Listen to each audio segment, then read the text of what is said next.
All right.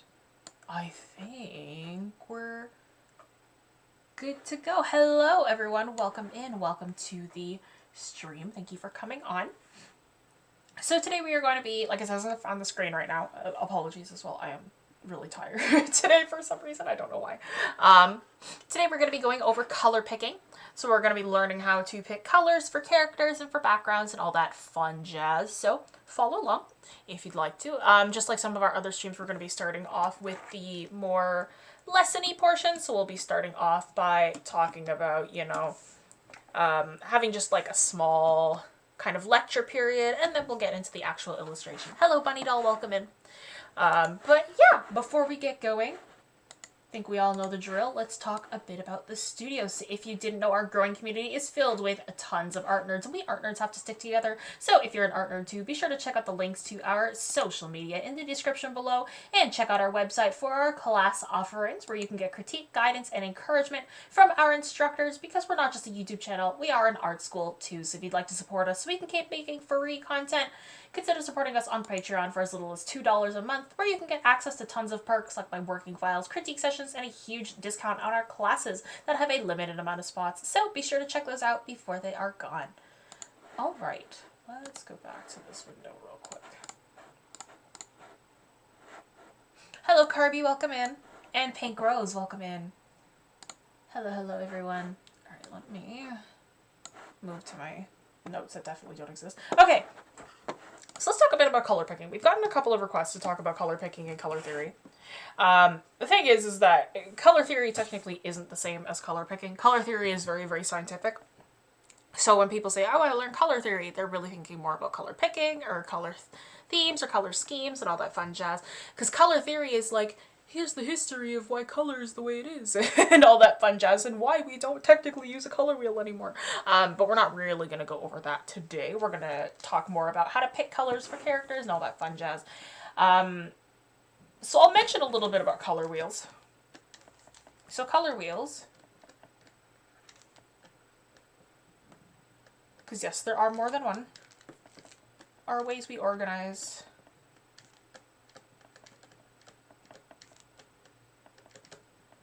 color based on hue. Hue and color get interchanged a lot, or interchangeable sometimes, but hue is more so like, say like our values are like how light and dark something is, our saturation is how bright or dull something is, and the hue is the actual color of it, right? So different shades of green, those are different hues of green. That's technically how you'd say it. So it's different kinds of ways to say that. Hello, Drew, and hello, Flexology. Welcome in. Welcome back to both of you. Ooh, I just stepped on the wire for my neon light. I have a neon light in front of me. I accidentally stepped on it, so now it's a little bit duller. Oopsies. I'll fix that later. Yeah, so color wheels are ways that we organize our color based on hue. Hue is technically the word that we want to use, but color also works. So it's the ways we organize color based on hue. So we have RYB, which is red, yellow, blue, which is the one that we usually use, or the one that you're taught. We have RGB, oops, which is red, green, blue,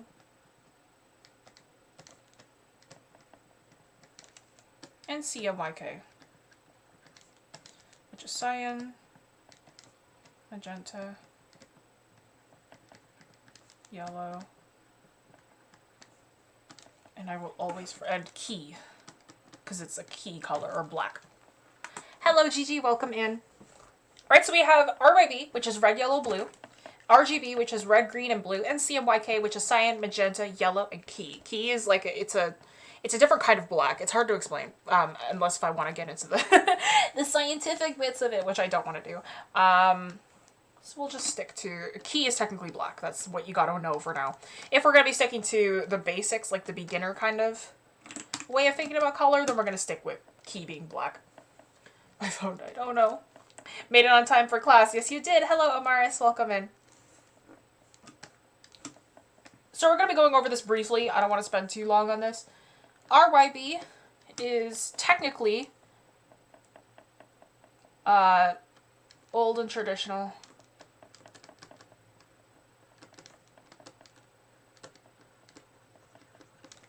And not accurate. Right, don't tell your teachers. So RYB, right, is old and traditional and not technically accurate, right? You'll learn about it a lot in school, but it is technically not the most accurate color wheel. We will be using RYB today just because it's considered the beginner's color wheel. It technically is not 100% correct, but it is like an old and traditional way of thinking about it, right? RGB is the closest to the visible spectrum. Let me move this down again.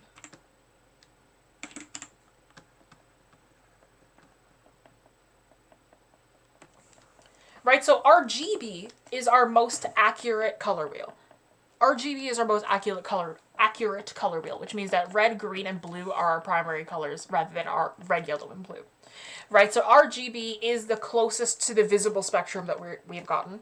Right, it is the most accurate one, in which then RGB is used within an HSV color pillar, not a wheel.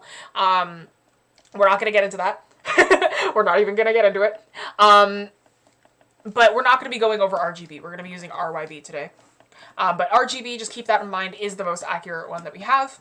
And then CMYK is a printer's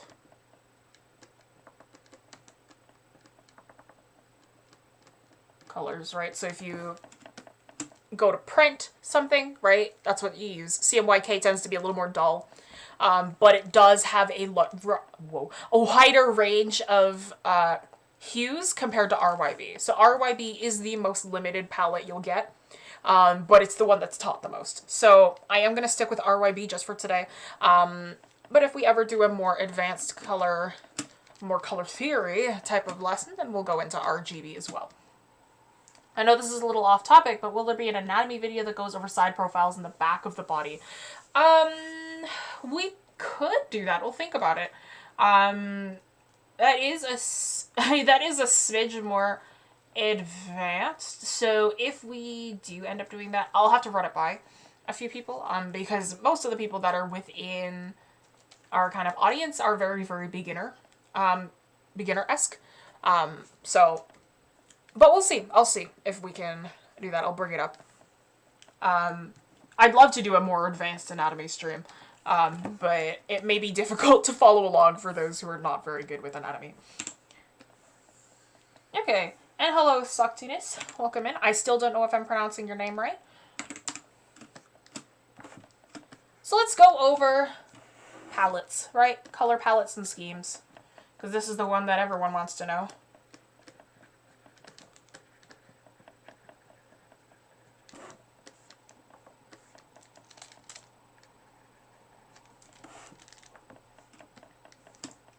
Is this, did I set this to opacity?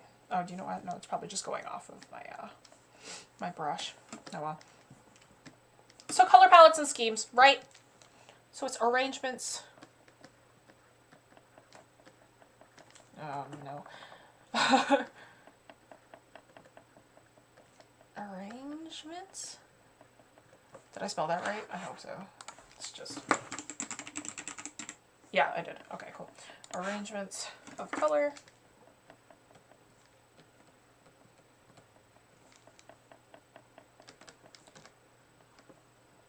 To have different effects and moods.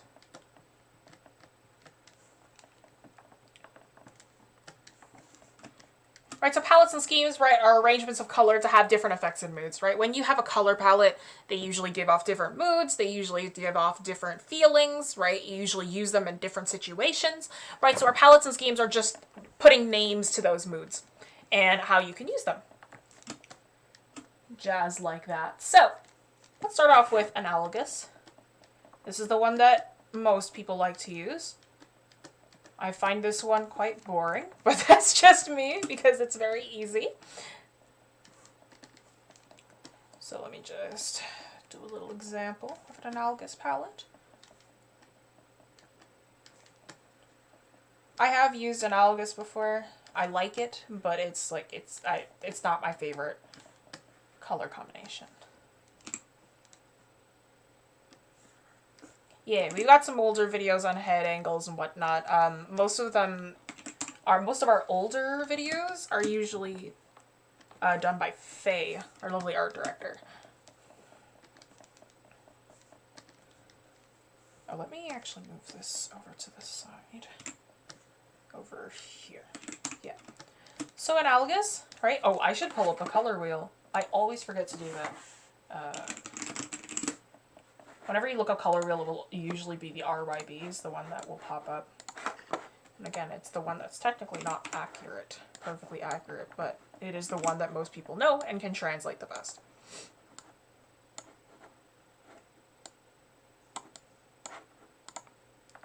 So your Analogous palette, right? Those are colors. Actually, I should do 3 or more.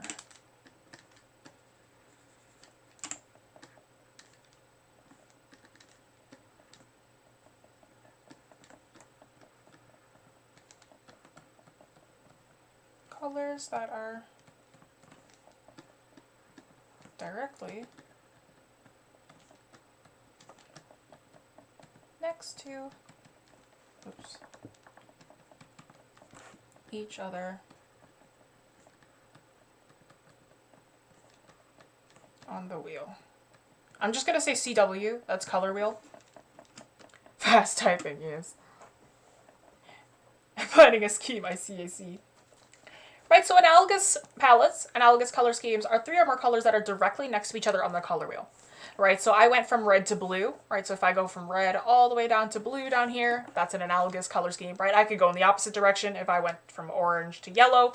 That's also, actually this is red-orange, but red-orange down to yellow, that's also Analogous, right? It's just colors that are directly next to each other on the color wheel. Easy to work with.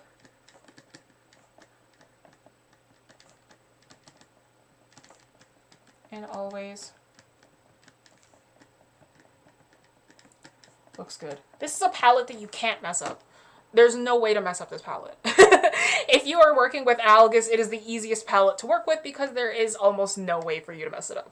It's a very, very open-ended palette, but at the same time, it can get very, very boring if you use it over and over. So that's Analogous. I'm gonna have to make this thing bigger again. Let's make this super tall. Let's go with 10,000. And I'll fix it in Photoshop later. And let's merge these two. Beautiful. Okay. I need to steal some crayons later so I can color on some walls. Love to see it. Don't vandalize. Never mind. I can't endorse that. Don't vandalize things. Okay. No way, you say? I have never seen anybody mess up an Analogous palette before. I have seen complete beginners work with Analogous, and it's like never looked bad. It's a palette that like is basically impossible to mess up because it's so basic that you can't. Like, I guess that's the best way that I can describe it. Like, it's a very, very open-ended palette. All right, Monochromatic. And I'm betting every single time that I say that, somebody's always like, oh, well, I can't. It's like, you haven't met me yet before. You know, funny guy. Sorry. That's me being bitter about it. But I promise you, it is so hard to mess up that palette. It's like, oh, you've never met me before. It's like, funny guy. So funny.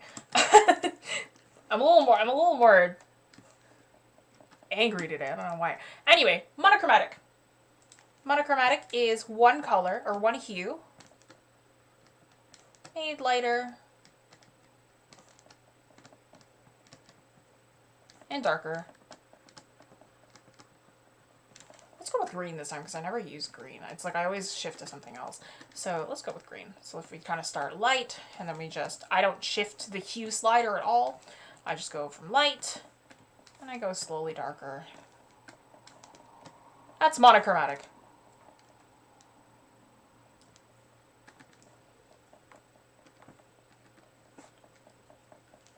Soctinis. Don't you dare say it. Don't you dare point at Gigi. I knew you were about to say it too. I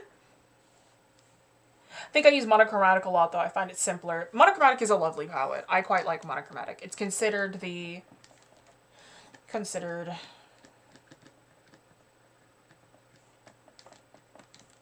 mature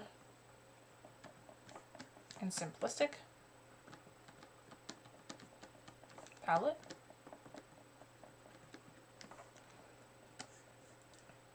Can get very boring. It's also easy to work with.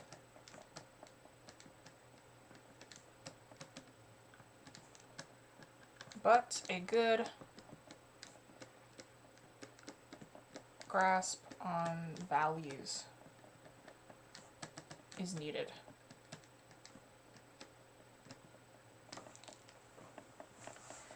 Jessie will snap one day. We'll be here to see it. I snap in my free time, so you don't see it ever. So monochromatic schemes are one hue made lighter and darker, right? It's considered a mature and simplistic palette, and it's also easy to work with, but a good grasp on values is needed. If you're not very good with your values, you will not be able to do monochromatic very well. And that's because with monochromatic color schemes, right, you don't have color to rely on to distinguish forms. You just have your values and your saturation, right? So if you have a monochromatic palette and all of your colors are very, very similar in value, very low contrast, it's going to be hard to see your piece. Maybe that's intentional, but it can get very, very annoying to look at. That's all it is, right? So monochromatics are easy to work with, but it's because you don't really need to worry about hue, but they need a good grasp on values. All right, complementary.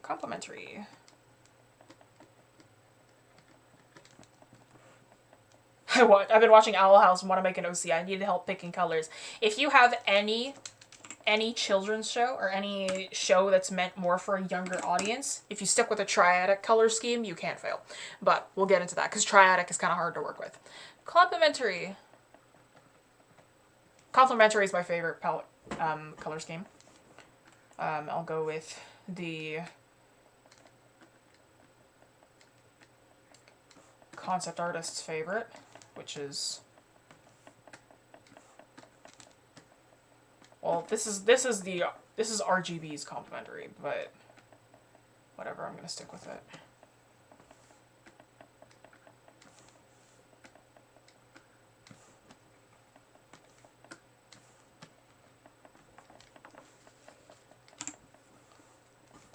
So complementary palettes are colors directly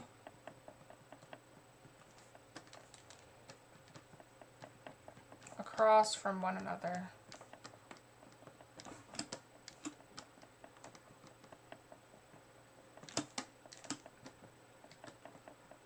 on the color wheel.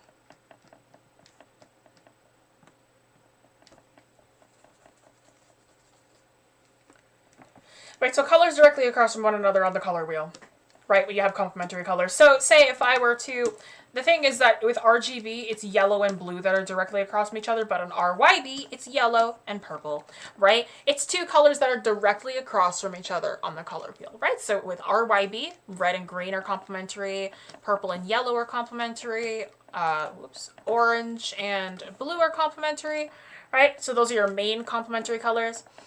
You could also be working with tertiaries. So if you had yellow-green, which is directly across from red-purple, right, that's also considered complementary. Right, as long as it is directly across from the other hue on the color wheel, that is complementary.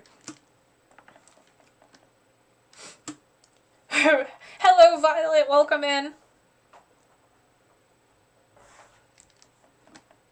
Oh, okay. Well, thanks for popping in. Have a good rest of your day. Did they finally make a Disney Princess and Owl? No. So it's about, if I remember correctly, Owl House is about this girl who gets whisked away to like this other dimension with like a bunch of witches. I know that she gets together with another witch girl. That's all I know. Because everyone was like, it was everywhere on my timeline. And it made me like want to watch the show. I mean, the character designs were really great. I think that's another thing that's made me want to watch it. But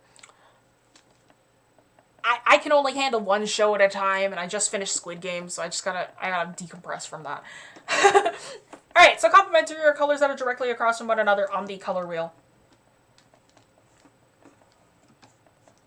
Right, one must be the traditional way of working with it.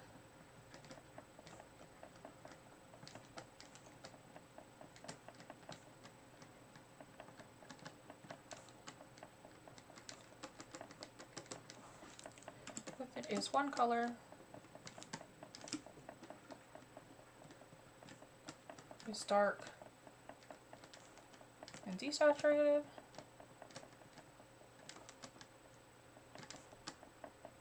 And the other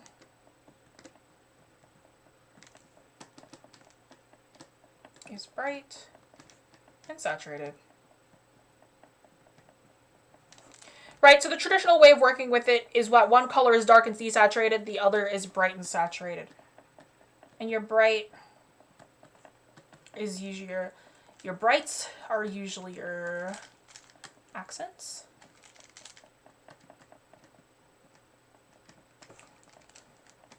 Usually. People break this rule a lot. I've broken this rule a lot. It's a lot of fun. That's something called eye strain. We're not going to go over it. It's in the color video if you want to check that out from ages ago. But the traditional way of working with complementary colors is that one color is dark and desaturated and the other is bright and saturated, right? If you look up video game concept art, 99% of the time you'll see color schemes that look like this, right? It's an orange or a blue, right? It's an orange or a yellow that's really, really bright and in small amounts. And then the rest is very like desaturated, dark, cold blues. You'll see that a lot, right? Within video game concept art that's like for T-rated and up video games. You'll see it a lot for Detroit Become Human. It was very prominent in God of War, very prominent in Spider-Man. I've seen it a few times in that one too. But regardless, Breath of the Wild actually as well. But it's a very common one. A bit trickier to work with.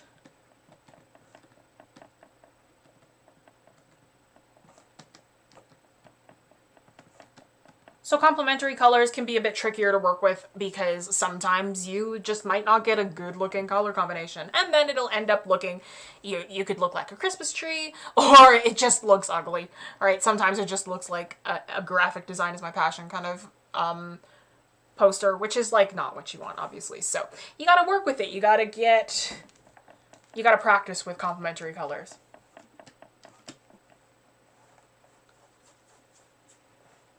What happens when you make it dark and saturated versus bright and unsaturated? That works too. It's just gotta be opposites. As long as it's like opposite of one another, it's fine.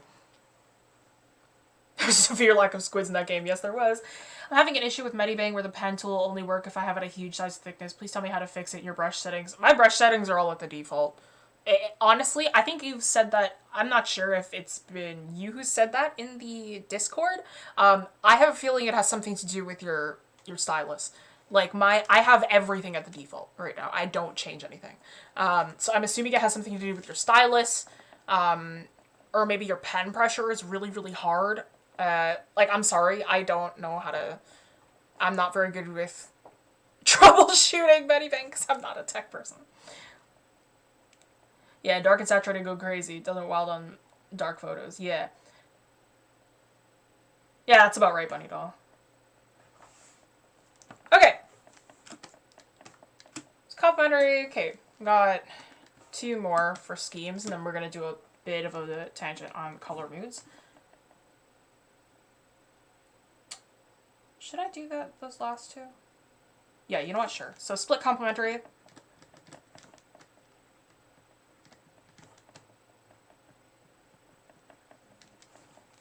Right, is practically the same as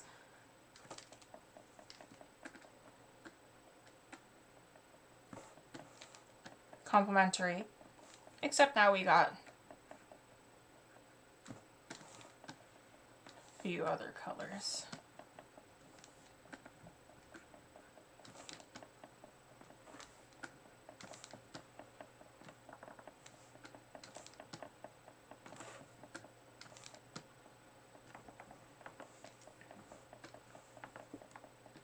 split complementary colors make a Y.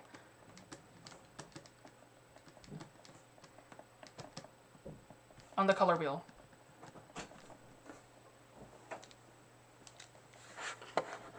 Sorry, give me a second.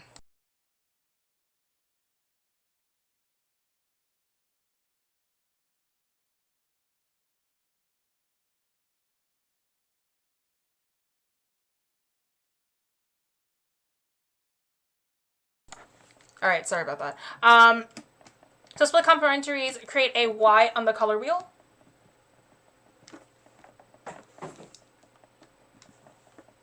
So when I say Y, right, it's one color. Say if I started at red, it starts at one color and then branches off in two different ways, like that, right? So if I start with a primary of red, then I'll end up at blue, green, and yellow, green, right? If I go in the direction that I went with these colors, right, I started with yellow, orange, right? And if I branch off, then I end up at purple and blue. Right, so it creates a Y on the color wheel. It works pretty well the same. It's like a more thorough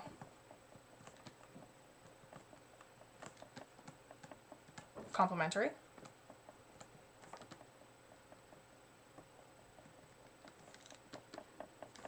And can be very tricky to work with.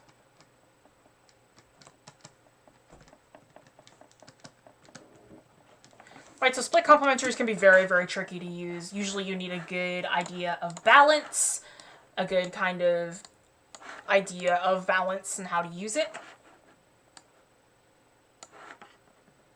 Squid Game is less cool than Splatoon, true.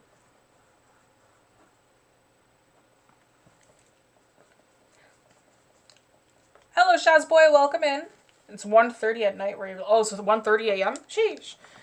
It's 4:30 over here.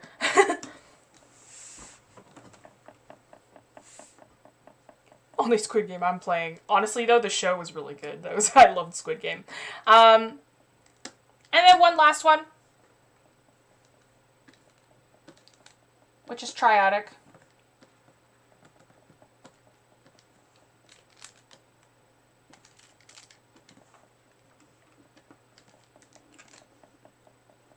Let me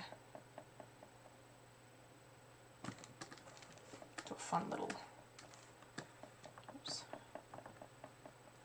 somewhat more desaturated.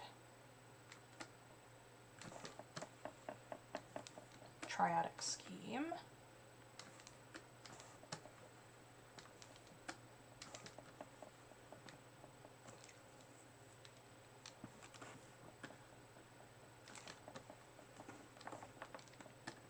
So triadic color with schemes create an equilateral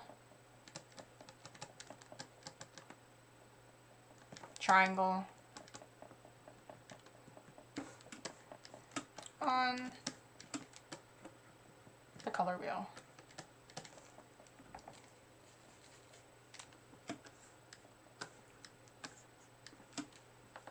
He said one squid in there. They played a game called Squid Game. It looked kind of like a squid. Yeah, fair enough, fair enough. So when you create an equilateral triangle on the color wheel, right, so if we start at one primary, then we'll touch the other primaries as well, right? So if we start at red, then I'll also be picking yellow and blue, right? On the contrary, right, if I were to pick green, then I would also pick orange and purple. So that also creates an equilateral triangle. If I were to choose one of the tertiaries, if I were to pick yellow-green, then I would be picking red-orange and blue-purple. So that also creates an equilateral triangle on the color wheel. So just as long as you have all those colors equidistant to one another, then you have a triadic color scheme.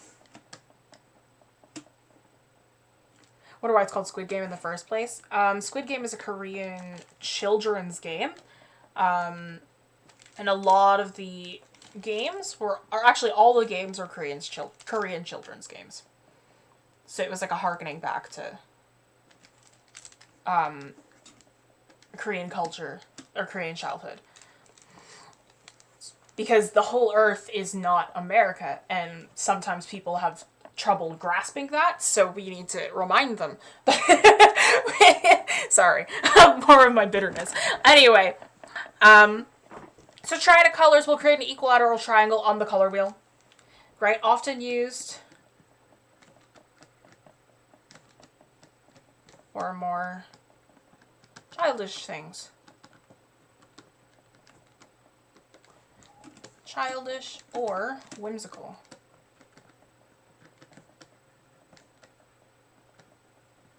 Right? Triadic color schemes you see a lot within children's products, children's games, right? Not necessarily for children or just like E for everyone kinds of things, right? You'll see it a lot with Nintendo, you'll see it a lot with OG Sega, stuff like that, right? You'll see it a lot with those, or like children's toys, Lego. Oh, I guess Lego's for everyone, but E for everyone, same thing. But Lego, even look at the logo, right? The logo, the colors that you see most often, they're usually very bright and triadic. And that's because triadic color schemes are just the brightest. They're very, very lively. We mentioned the Owl House earlier. Owl House tends to be very, very triadic as well, but instead using the secondaries. A lot of more whimsical, fantastical things like to use triadic color schemes with the what's it called? The secondary colors, because you can get a very foresty look with it. Brown is a... Right? That rings pretty familiar. That's triadic, right? And because brown is is technically a result from orange. Oranges and reds and yellows, right? So that counts as one of them. And then you have your greens and then your purples, right? And that tends to be used a lot within fantasy. You'll see that a lot. Give one of my favorite complementary combinations. I love red and green, which technically, if we were to go with RGB, it's not red and green. It's red and... Oh, no. Oh, my professor is so angry at me right now. Anyway, that... red and green or red and teal. I guess my favorite scheme is split complementary, so it's red and yellow green and blue green. That's one of my favorites, just because it's fun to work with. Hidosaki kid ruining my Legos. Oh, I played with Legos all the time as a kid. Those are my favorites. And then now as I am an adult, I haven't played with Legos in a very long time, but my dad does. So Legos are for everybody. Ah, yes. OKKO, I'm assuming that's what show you're referring to? Yeah, very, very triadic. Cartoon Network is a very triadic color scheme kind of place. And triadics are very difficult to work with.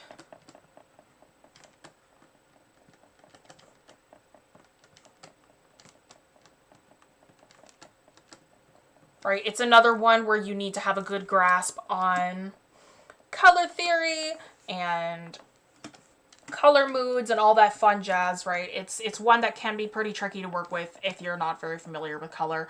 So triadic is usually not one that people start with. But once you get a hang of color and whatnot, triadic becomes a favorite of a lot of people.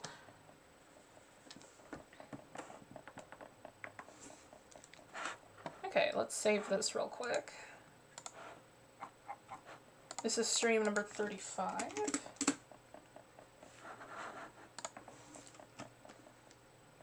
I'll be worried to buy Lego for your kids one day. I'm afraid they might choke on it or hurt or lose themselves with it. That's why you buy them Duplos first, and then once you hit them, once they're at the correct age, then you get them Legos. That's the strat. I'm trying to make this a bit smaller. So then, I don't have to make the thing a bit bigger. There we go. Okay.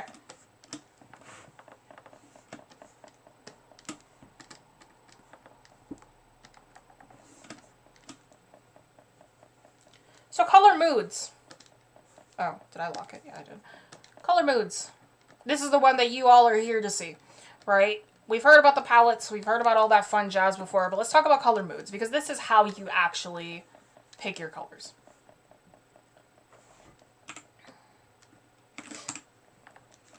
But I hate to break it to you, because there is no concrete rule.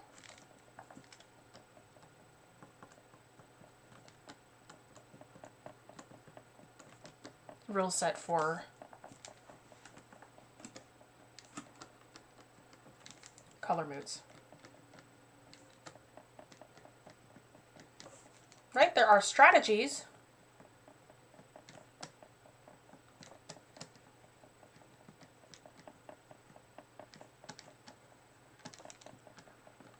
But they can,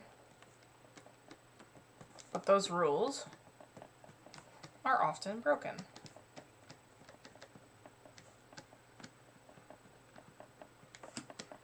Right? So your color moods, right? There is no concrete rule set for color moods, unfortunately, right? Can I teach you about them? Absolutely. But even then, you're going to have to take what I say with a grain of salt, because there are strategies to work with color in order to create certain moods, but those rules are often broken. Sometimes they're just, people are just like, I don't care.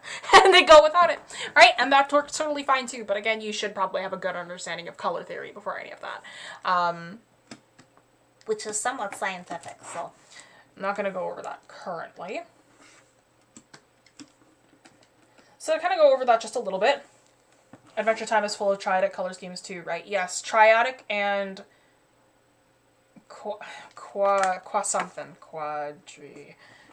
something. There's other color schemes that I haven't talked about on here.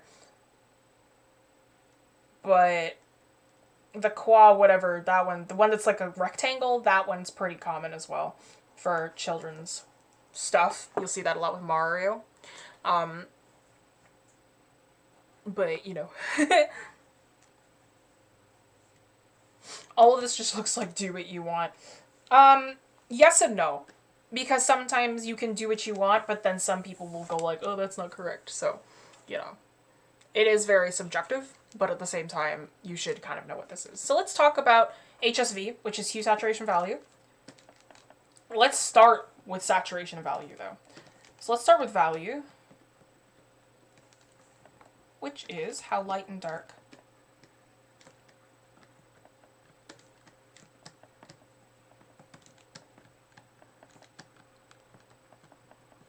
your colors are. Right? Lightness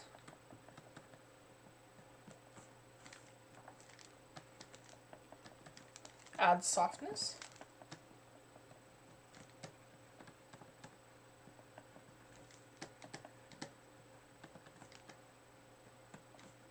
Darkness adds richness.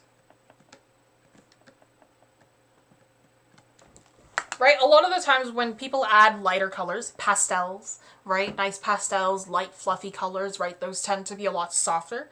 They're a little bit easier on the eyes. They can be seen a little bit easier, right? Darker colors add richness though, right? You need both in order for a piece to feel balanced, right? But your darker colors add a richness. They add a bit more of a mysterious value, right? They give it a bit more of a somewhat a sharper look, I guess, right? But you need your lightness and your darkness with your values, right? In order to create a balanced looking piece. You can tilt to one side, you can tilt to the other depending on what you're going for.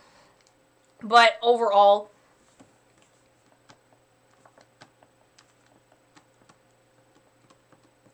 should have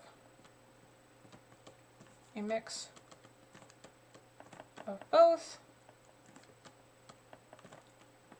for balance and clarity. Right? With no contrast, you won't be able to see your stuff very well, unless if you rely on hue, which we'll get to later. But you should have a mix of both your lightness and darkness in order to have balance and clarity. A common misconception is that light is good and dark is evil. That's not true. Not in the slightest.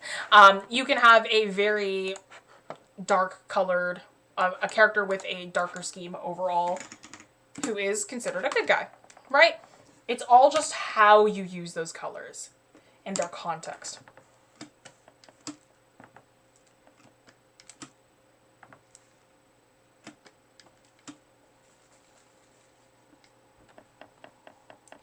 Never had the time to watch Adventure Time. I watched maybe the first season of Adventure Time and then never continued. I liked it, I just never had the time. So there's value, and there's saturation.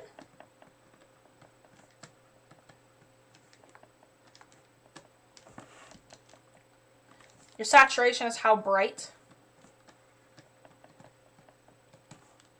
or dull your colors are.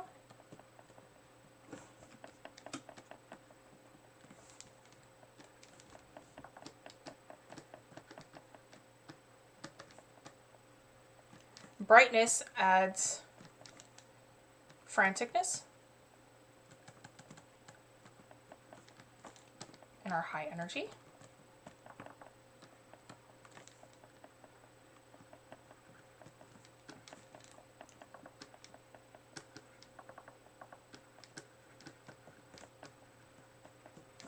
Dullness adds calmness or low energy. Right? It's easy to say bright equals positive and dull equals negative, which is, that's a very common one, but not necessarily true. Right? A lot of eye strain pieces are very, very negative. Right? They tend to be a bit darker in terms of their subject matter, but they're still incredibly bright, right? Which means that it adds a sense of franticness to it. If you've ever seen Weirdcore, if you've ever seen Dreamcore, that fun jazz, right? Sometimes they like to play with really bright, hard to look at colors. And those tend to, or Kidcore, that's another one. Those tend to work with very bright, intense colors, right? And they're not necessarily positive emotions, but they add a sense of franticness. They add a higher energy to it. Panic is still a very high energy emotion, right? It's not a positive emotion, but it's high energy, right? It adds a sense of franticness. Right? Dullness adds more calming effects, right? It feels more calming. It feels like a lower energy, kind of if you stare at what you're looking at, right? So a lot of desaturated stuff. The energy could be positive. It could be negative, right? A very calming, relaxing piece could be used with a lot of light, dull blues, right? Maybe it has a high value, low saturation, right? That blue gives it a nice calming feeling depending on the value added to it, right? Or it could be a negative thing, right? Maybe you could use those blues for sadness, right? Maybe you could use it for melancholy, right? All that fun jazz, right? But it depends on how you mix the two of them. And then last but not least, you have your hue.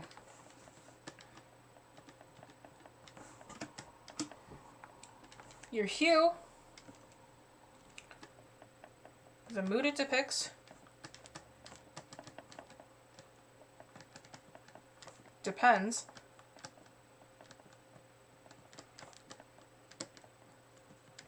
on the two previous. No hue has a set emotion, a set positive or negative.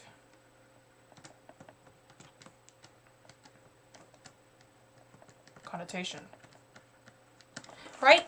The mood that your hues will depict will depend on the two previous. They will depend on saturation and value. How bright or how bright or dull and how light and dark that color is will determine the mood. You can use red. Red is a color that everyone's like, oh, it's the color of love or anger or passion, right? Technically the truth, but you can use it in a lot of different ways, right? A very bright, somewhat high saturation, high value kind of red, right? It becomes a little bit more pink, right? In that case, it could be more childish. It could be more panic inducing, depending on how you choose to use it, depending on the context.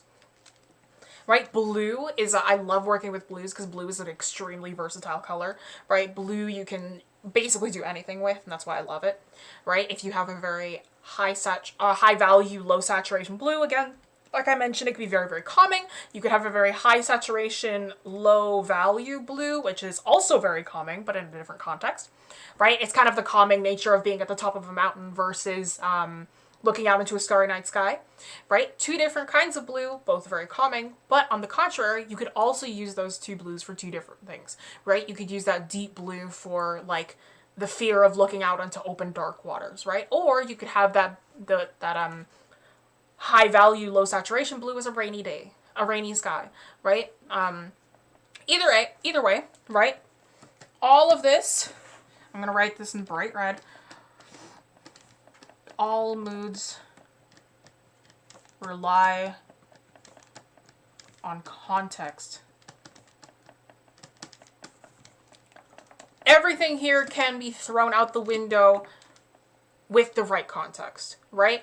At the end of the day, it's the context that you're using the colors in that will matter the most with your colors, right? If you are using a forest dweller, you're creating a forest dweller, the first thing that probably pops into your head are greens and browns and all that fun jazz, right? More foresty looking colors. And that's because that's the context you're thinking of, right? So you'll most likely be sticking with those. The hue and saturation and value of those particular colors is up to you to depict how you want this color character to be perceived upon first looking at them, right? If you have very bright, brighter, lighter colors, they'll probably look like a happier character. Or if you stick with more dull, kind of low colors, they might look a bit scarier. But you're sticking with those greens and browns and oranges and whatnot, the things that you find in a forest because they're a foresty character. That's because you need that context, right? So without the context, your colors don't matter, right? You need that context in there in order to portray those moods. Because a lot of you were asking about characters, so I'm kind of going on the character route in this case. The same thing goes with backgrounds, though, right? If you have a forest, I'm going back to the forest. If I have a forest, I'm probably not going to be using a lot of, probably not a lot of reds, or actually probably not a lot of this side of the color wheel, right? I probably won't be using a lot of that, right? Because these colors are not what you think of when you think of a forest, right? You think more on this side of the color wheel, right? Your oranges, which can be turned into browns, your yellows, your greens, right? Those feel a little bit more foresty. Maybe a bit of blue if you want some water in there, right? But even then, you probably won't see a lot of purple and red because that doesn't really make sense in the case of a more reality, more grounded kind of looking forest, right? You probably won't have that in there. And that's because you need to think of the context that you're working with, right? So all moods, all colors rely on context in order to work. TLDR, work with what makes sense, right? Work with what makes sense in the mood.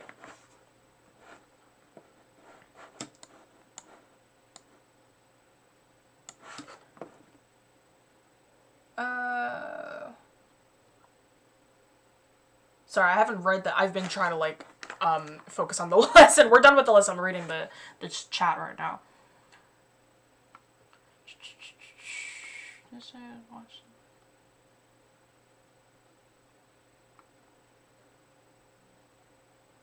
This is the first time I've watched a live stream. So what was the little wrench next to Daria's name? Daria is our lovely mod. So Daria is the one who gets to kind of control you people. Jokes in Dragon Ball Abridged managed to simultaneously be mature and immature. I didn't watch it. I wouldn't watch it if you think you're not mature. I feel like I've grown out of a lot of abridged things. I feel like whenever I watch an anime abridged, they're a hit or miss for me. Sometimes I find them so dumb. Sometimes I find them hilarious. It's like, it's kind of the same with YouTube poops. It's like it's rare that I like a YouTube poop. Anyway, I don't know. Abridged, I think, are kind of boring. Maybe that's just me. But, yeah. That is a context you would use red in, yes. It's context of the cyberpunk character, yeah. You don't think yellow, brown, green was cyberpunk. No, you don't. I fell asleep, me. After your suggestion, I thought of buying a PC and a Wacom Intuos Pro Medium. Fun. Hello, Vara Prasad. Welcome in. Hopefully I pronounced that okay. But yeah, so this is the lesson for today. This is going to be our little lecture portions. Let me save this as a JPEG real quick. And then we can move on to the illustrative portion, which is going to be a big piece. So what you guys did for me, what time is it? 4:49. Okay, we got enough. We've got a fair amount of time. So what you guys did for me is you picked out a mood for me to work with. I'm going to do... Let's actually make this. I'm going to work with a width canvas because a more intense width. Let's go with 3500. I want to get a Dutch angle in there. Now I'm watching Demon Slayer late. I might watch Pop Team Epic later just for laughs. I haven't watched an anime in so long. Maybe one day I'll actually watch an anime again, but I don't know when.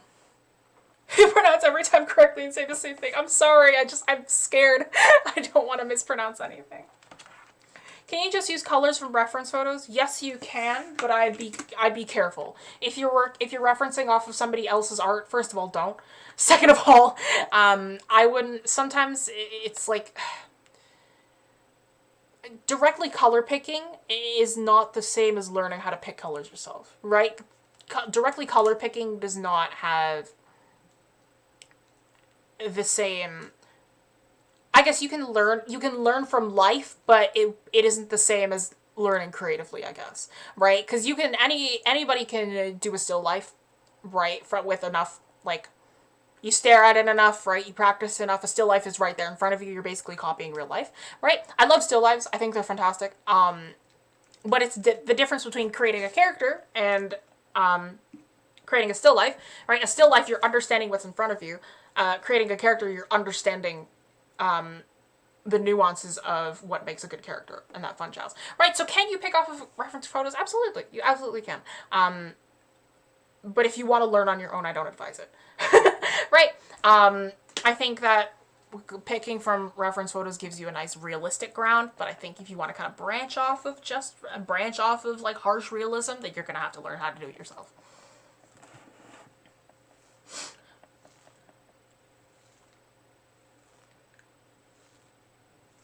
I love Photoshop. It'll be the main reason to buy a PC. Ryzen 5 3600 works good, right? I have no clue. I don't know anything about computers. My brother is the one who recommended my PC for me. So that's the only reason I have this PC at all. Why does YouTube show you a community tab randomly while scrolling, but when you go to a channel community tab, it won't show you when you're on mobile? I have no clue. It's really, really strange. It's why I'm like, I don't care. You can see it when you're on your subscriptions tab, but you won't see it on the actual channel, which is really weird. Which is why I mostly use YouTube on my computer. Okay. But yes, you guys gave me a mood to work with. For this final illustration, you guys picked fear, right? So I'll be working with, I'm going to be creating a composition that gives off the mood of fear. Not necessarily to scare you, but to show a character who is scared, right? To kind of give off the idea of what a more scared scheme might be with. A lot of horror, think about it, a lot of horror loves their monochromatic palettes. They love monochromatic stuff, or complementary. Complementary is usually used with a lot of space horror, cosmic horror. On the contrary, a lot more classic horror, even slasher, they really like monochromes. Older slasher uses complementary quite a bit. Actually triadic sometimes as well, though not often. But more often than not, you'll see a lot of monochromes within, dull monochromes within your horror. So I'm also going to be thinking of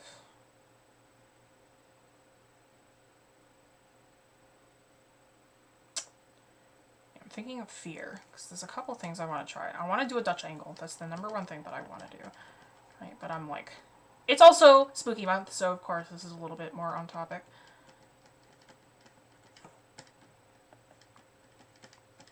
I'm going to try with the character kind of turning around. If you don't know what a Dutch angle is, we talked about it in a previous stream about composition. A Dutch angle is something that a lot of directors use when they want to show anxiety. It's a photographer's strategy, or a film strategy, cinematography, all that fun jazz.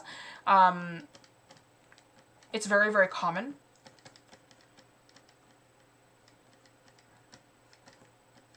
So I'm going to be sticking with monochromes today. I'm also going to be sticking with this really easy anatomy because I cannot be bothered to do a full person. I also don't have a lot of time. So I'm going to be working with something a little bit simpler because I don't want to spend forever on the illustration portion, I want to spend longer on the colors.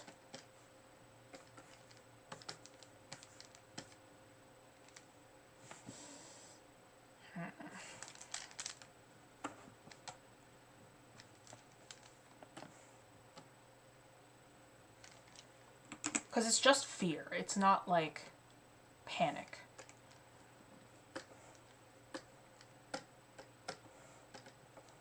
Boy, won't let me. Do I really have to hit that? I guess so. Not a big fan of this. Let's try again.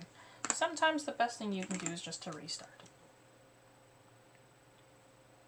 What's my PC CPU and GPU? I have no clue. I have an HP Omen gaming PC. It looks like an obelisk. That's my favorite thing about it. It's like a big pillar and it has a diamond, and that's the front of its design. And the diamond changes colors, and it's like, it goes from pink to blue. That's my favorite thing about it. I don't know anything about my PC. Purple, blue, maybe black. Yes, that's very, very cosmic. Cosmic horror. Cthulhu about to get us questioning our existence on a floating rock. Cthulhu is not cosmic horror. That's Eldritch horror. Cosmic horror tends to be very psychological. It either has to, it's one or two, one of the two, right? It either has to deal with aliens or questioning your existence. It's one or the other. It's never in between. When it's in between, it's really good because it's hard to do.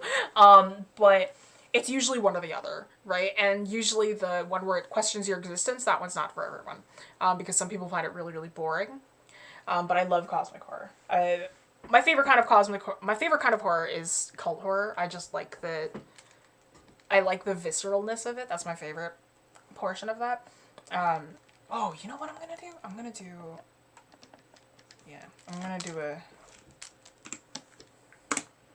I want to capture the feeling of late night paranoia, because I used to get a lot of that when I was a kid. Sorry for my grammar. You're all good. Sometimes bright colors work, like bright green, orange, purple, etc. Oh, of course. Bright colors work beautifully. I love working with bright colors. They don't tend to be my first choices. I am more of a desaturated worker. But saturated colors, again, within their context, can be used very, very differently. Yeah, I want to capture the feeling of late night paranoia. Because when I first started getting into horror, when I was a kid, I was scared of everything. Absolutely everything. I hated horror as a kid. And then one day I kind of sat up and I was like, you know what? I'm going to get used to horror because I want to see what the hubbub is all about. Right?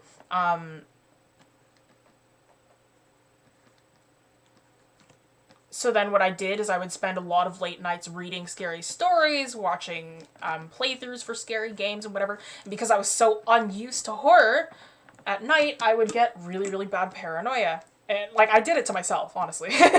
Right? I'd get really, really bad paranoia. And, like, I would...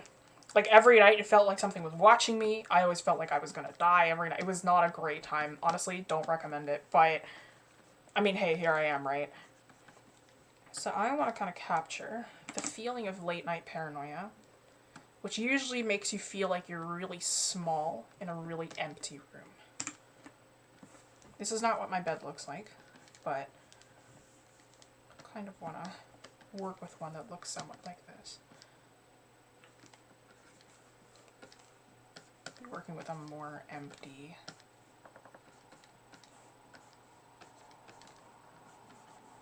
kind of frame, right? So then it kind of feels like you're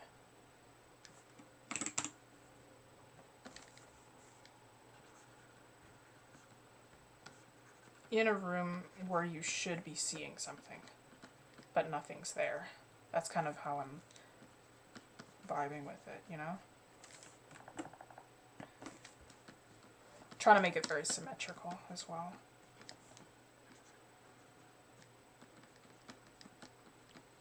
Trying to think of an eye line. This should be a bit higher then, if that's the case. Same as this side.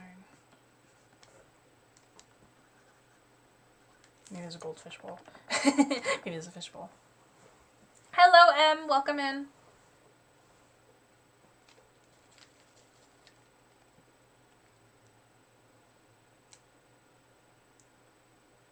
Oh gee, this stream I totally don't understand how to pick colors. That's okay. We did the lesson a little while ago, so feel free to catch up later. I'm glad to see you back. It has certainly been a while.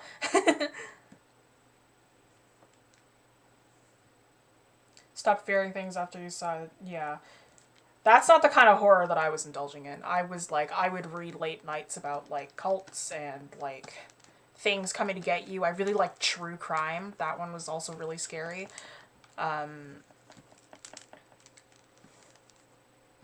Yeah, I just ended up being a really paranoid kid. It was like,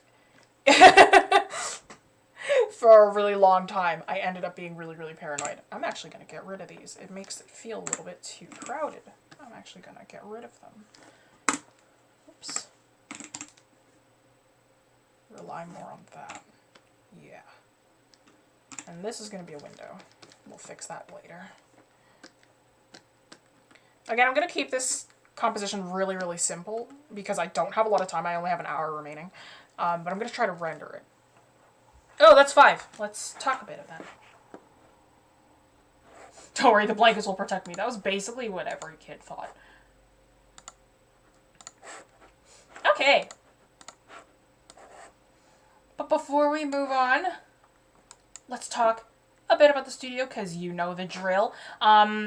If you're kind of new here, you know, we're not just a YouTube channel, we are also an art studio with a lot of classes. So if you'd like to check out the classes that we offer, I am one of the instructors. Sometimes the instructors pop into the chat. They're not here today, but sometimes they are. So if you'd like to join any of the classes that we offer, feel free to check them out on our website. This file that you see in front of you, including the lesson that is over here, both will be available as JPEGs on the Discord server. So if you'd like to check those out, download them, keep them, save them, do whatever you want with them. They're all yours. But like this file and a bunch of other files that have already been uploaded there, be sure to join our Patreon, because our Patreon is where you can get my working files, and that's where you'll see all my layers and all that fun jazz. If you'd like to check those out, be sure to support us for as little as $5 a month to get my working files. All right. Oh, Hexstar Ramina. I love that one. I remember reading that at my time during when I was at Wing Canvas, like, live. That was a great manga. That's definitely cosmic horror. More of the alien kind of cosmic horror. Great one. Junji Ito is just a master of horror in general. Really sweet guy though. I use Medibang to make clothing on Roblox, but I still enjoy watching this. For sure. Glad you could make it. Harky, welcome in. Everyone's on the Junji Ito hype train, aren't they? Have you ever read a Junji Ito? Like, it's obvious why. Junji Ito is just the master of it all. He's a really, really great horror artist. Those ideas are just phenomenal. He's really great with them and presenting them in a fun, kind of original way as well. Like very classic kind of stories in a very fresh, kind of new way, which are really, really cool. It's like when you describe them with words alone, they're like really dumb sounding, but then when you actually read them, it's like, oh, that's epic. That's it's like that's a bit spooky. That's pretty spooky, and it usually is. That's why I love Junji Ito. It's like you kind of hear about it, you can't understand it unless you've read it. I think that's my favorite thing. Junji Ito's incredible at horror. Yes, he is. What color would you use if you had to portray, for example, Doom? Like the game? Doomslayer? Well, I mean, they use a lot of reds, don't they? Reds and oranges, right? Doom in itself, Doom as a feeling.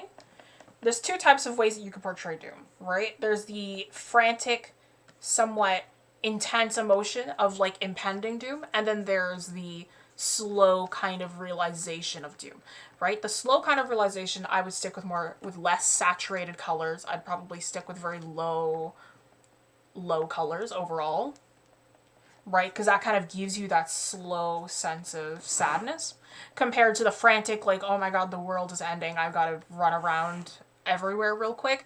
That one I'd use very bright, frantic colors for. Still kind of dark, but a little more frantic, I think, much brighter. Depends on the subject matter of how the doom is occurring. In terms of the game, I would stick with the reds to oranges that they have within the game.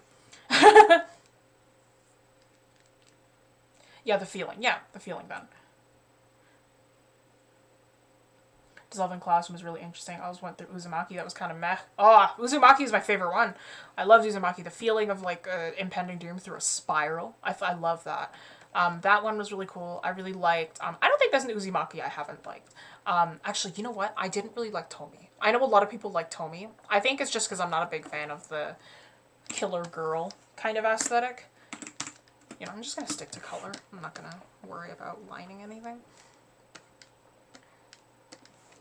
I'm just gonna hop straight into it. Yeah, I wasn't a huge fan of Tomi. I loved Uzumaki. I loved the... I'm gonna actually... Yeah, I'm gonna go with some browns for this one. Whoops! Let's turn this off. Maybe... Let's change this to multiply. There we go. Okay.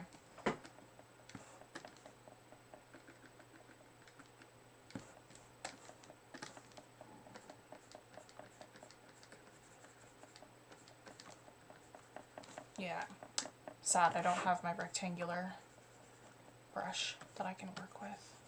All of these are round. Can I work with a round brush? Yes, but it's just not as fun.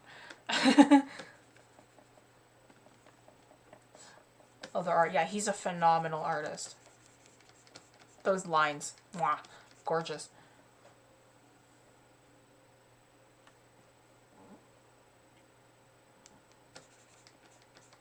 Yeah, Doom is definitely like, it's a very open concept. I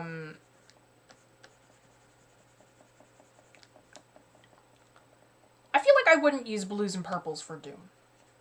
Again, it's to each their own, right? It's a different kind of set. Blues and purples, whenever I envision blue, purple, and black, that's very cosmic to me. Very, very cosmic. So that's always how I think of it. When I think of Doom, it's like I think of impending doom. I would use some blues, but I also might go for some dull yellows and greens. In that case, it'd feel more like the same feeling that I Don't Want to Set the World on Fire by the Ink Spots gives you. I think that's a good comparison, or a good enough comparison that I can give you. You know what? I don't know why I'm trying to do this like straight from...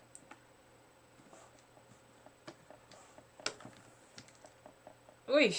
Yay! Alright, let's use you then. Yeah, I don't know why I'm trying to do it like that. When I could just...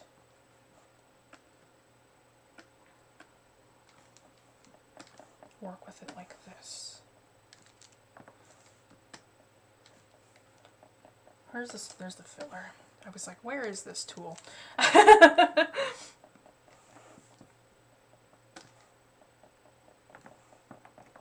know what? I should do it this way.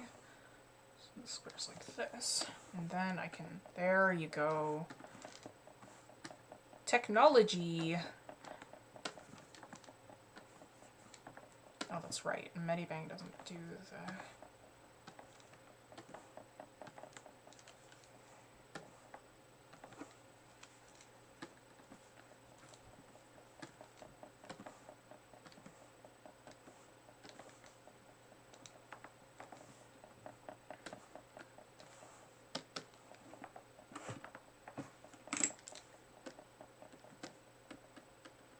I'll render this out afterwards.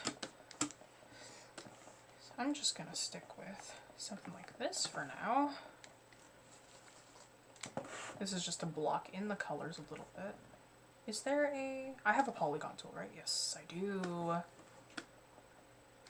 Again, you'll notice my love of blues because I just work with them all the time.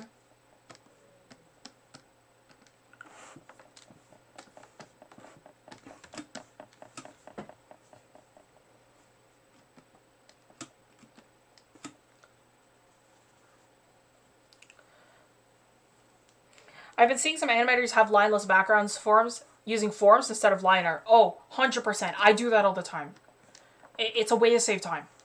100%. I do that to save time a lot. Not for animation, but for comic art. I see it a lot because it's easier. It takes so much less time. It's super easy. And it's like, it's much quicker. For stuff where you have to be quick, it is the best strategy. Or it's one of the best strategies you can use. For a really long time, I never used it because I was like, oh, it's cheating. And then, like, I got older and I was like, no, it's not. It's called being smart.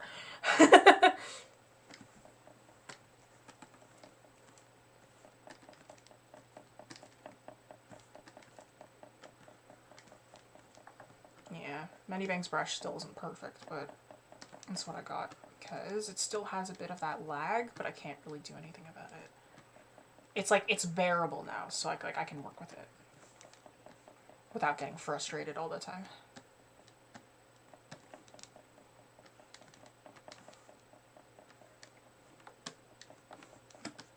Still angry about what Sang-woo did to Ali.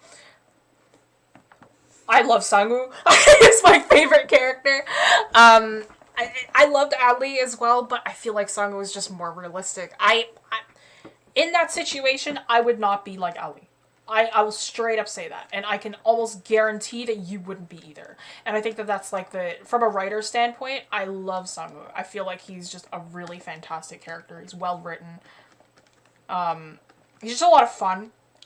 He just grows more and more unhinged as time goes on. He feels more of like a deeper kind of character. Overall though, Ali did deserve better. I feel Ali did deserve better, though it is a very common trope to kill off the... Oh, sorry, these are spoilers. My bad. Anyway, I'll end it there. I'll stop talking about it there. But yeah, no, Sang-woo is my favorite. 100%. He's my favorite character. For a while, I was like, no, he's not my favorite. No, he is. 100% he is.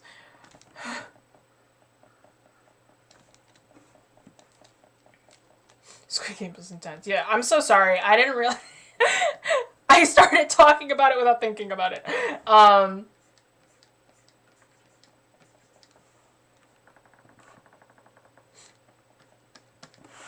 Man, Squid Game was good. Finished it in 2 days. I was like... Yo. Highly recommend it. I like the commentary on capitalism. I think it's great.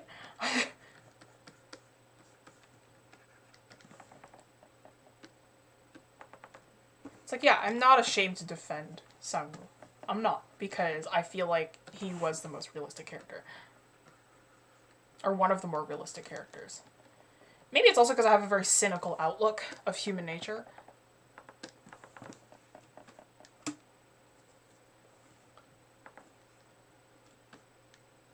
Yeah, Sang-woo's a good character, so I'm happy what he did, but I feel like Ali should think for himself more. At least Sang-woo did those things to survive. Yeah, that's what I'm thinking. It's like, everyone's like, Sang-woo got so much hate, and I'm like, listen, buddy, you cannot tell me that you would be like Ali in that situation. Absolutely not. I wouldn't be. You hear all sorts of things, ears like that, yeah. Me too, I wish. Older lady with long curly hair is my fave. She was great. She was also a really good character. I hated her, but she was a great character. Her actress is so sweet. They're all like so like different compared to their characters. It's so funny how like nice and mild-mannered they all are. Okay, let's get to rendering because... And let's use a color like this because... Oops. If they don't give you a preview, it's a little bit annoying. Oi, what happened over here? Oh, did I not color this in? My bad. Oops.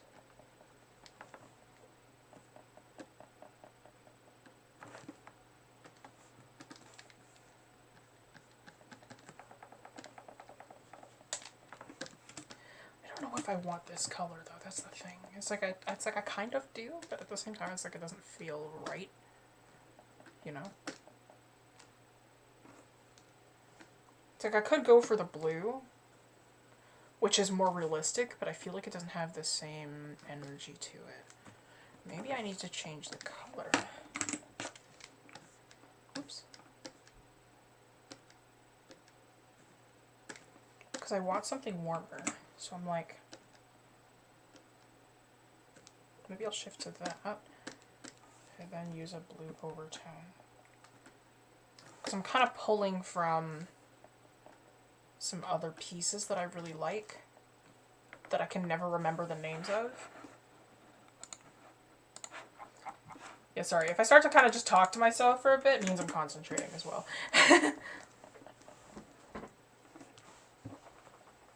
I hate when I learn something new that I don't know what to draw to practice that new ability. I always find something. It's like if I'm learning something, I'm like, oh yeah, let's do it. Let's go with it.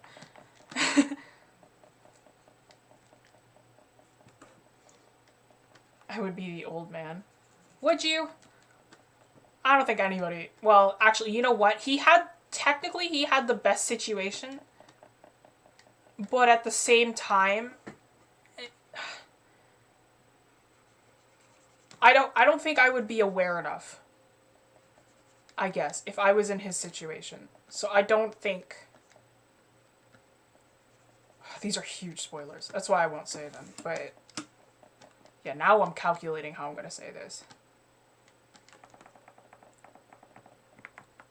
Again, this is a case of me really liking the old man's character as well, Ilnam. I really loved his character, but I didn't like him. You know? If you know, you know, but, you know. Kind of like Lady thinks she was like that.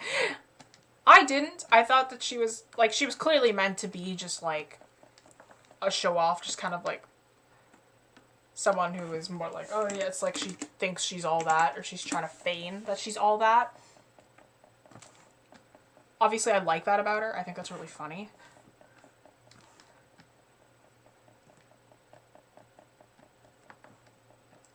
Yeah, because they have those little dots. Ugh, that's so annoying. It's gonna get really annoying when I need to render it out. Ugh, whatever.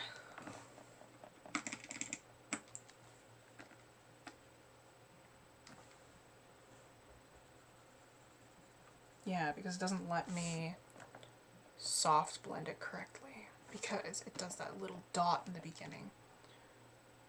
Ugh, bruh. That's so annoying. Is it the same thing with the pen? Or this brush? Or sorry, let's use the pencil. Let's see if that's any better. Ooh, it is actually. Okay.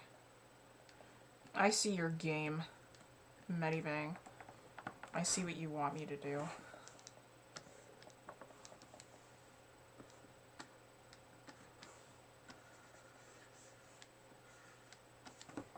Trying to get me to use your pen brush, even though I hate this thing.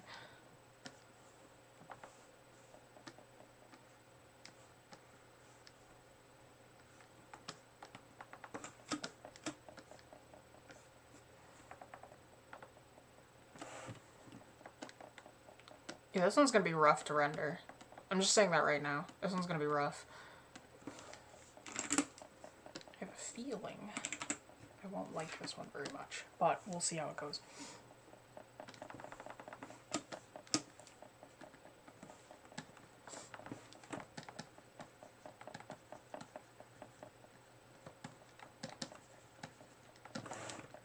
Okay, I'm back. Hello, Drew. If you know, you know, you know? Yes.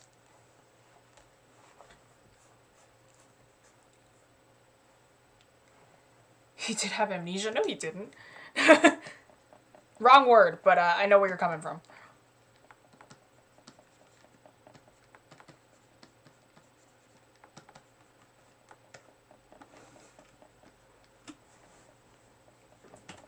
What are you drawing? We're trying to capture fear. I'm not a big fan of it so far, but I'll see if I can pull it back.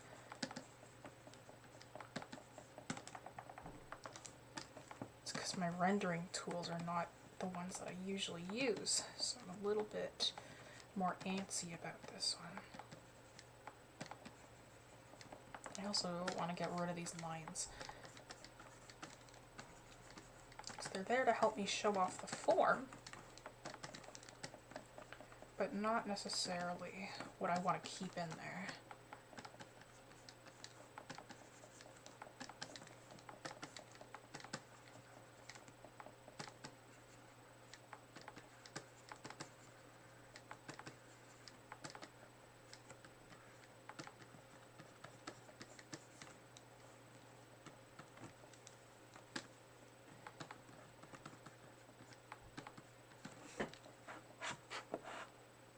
Hi, hello Aku, welcome in. First time into the stream. What are you drawing? I am attempting to draw fear. Just what the feeling of fear feels like to me. We talked a bit about color theory, and well, not color theory, but color picking and color moods and all that fun jazz. So this was the lesson portion of today, and now we're just doing the final little demo to kind of demonstrate some stuff. So I'm sticking with very desaturated colors.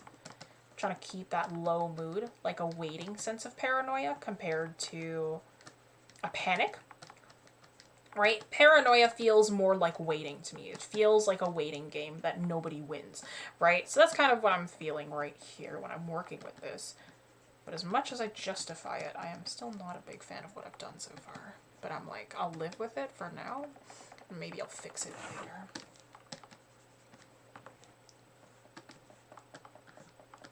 I don't think I will, but I'm just putting it out there.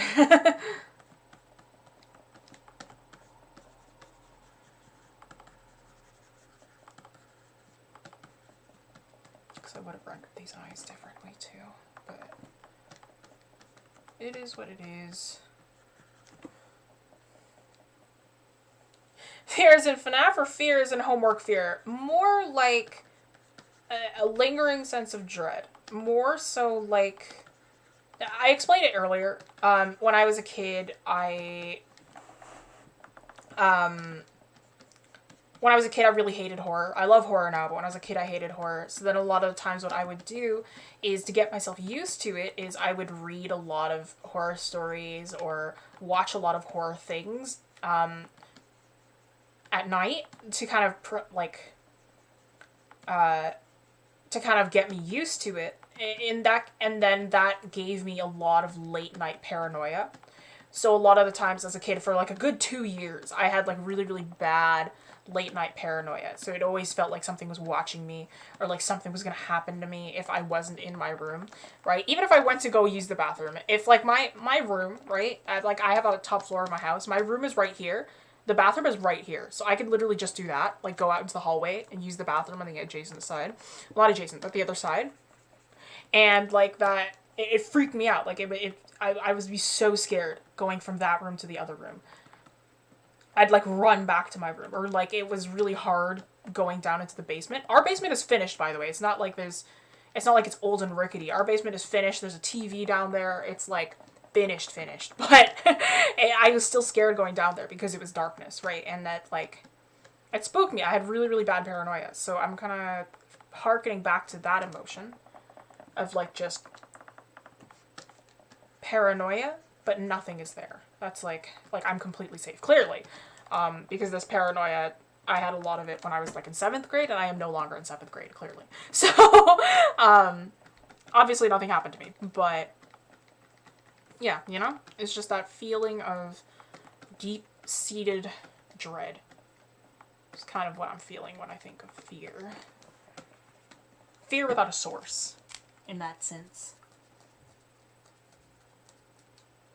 How come you're using the same layer? I always thought you had to draw everything on a different layer. Sorry, I'm new to digital art. No, that's totally fine. I'm the weird one. I hate using more than one layer, just for file size purposes. A lot of the smarter renderers do use more than one layer. I'm a big fan of just working with one layer, though. In terms of that, I'm more of a traditional painter in that sense. I have a few other layers down here, meaning 2, just to kind of lay down my foundation for what I wanted in terms of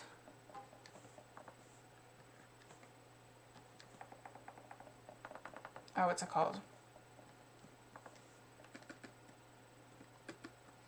my foundation in terms of my, like,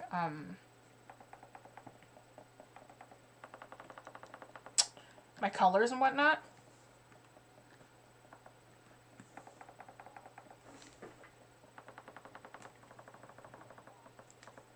I'm trying to figure out where I'd put these eye shines and what color I'd make them.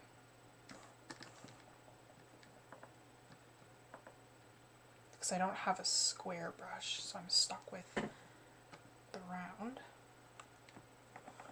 Because making brushes in Medibank is very, very finicky, and they never usually turn out right. I'll do this afterwards. But yeah, no, honestly, it's to each their own, right? And there is no real right or wrong way to do digital work. And that's why it's tricky for a lot of people.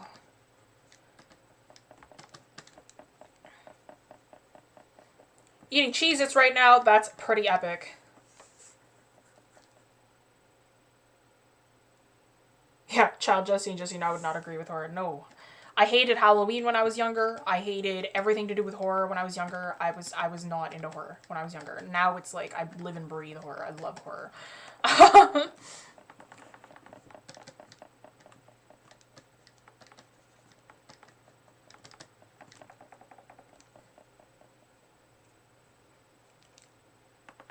Love your art style's cute. I still need to find mine. Thank you. Yeah, last stream was all about art styles. Jessie drew the SpongeBob art style. I feel like that was my least favorite one out of all the different styles that I drew. I guess I never watched SpongeBob as a kid, so like I don't have the attachment that other people have to SpongeBob.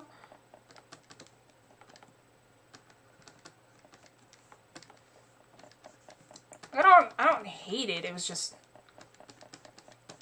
I don't know. Oh, sorry. My bad.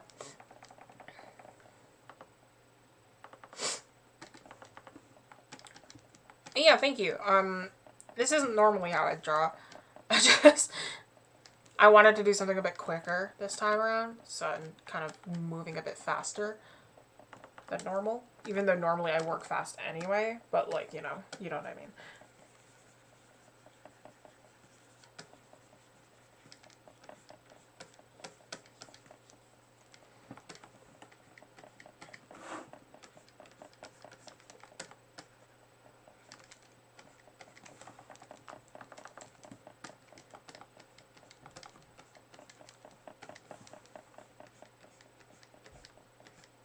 Trying to round this out a bit more, make the forms a little bit more obvious.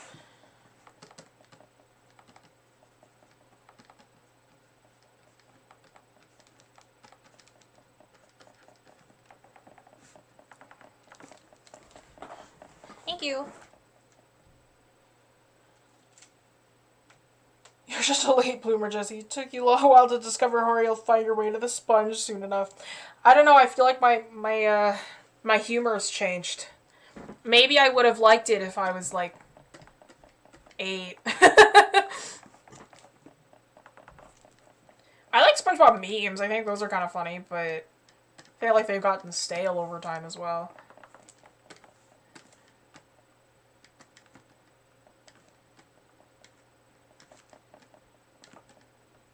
I have strange and specific tastes that have no rhyme or reason.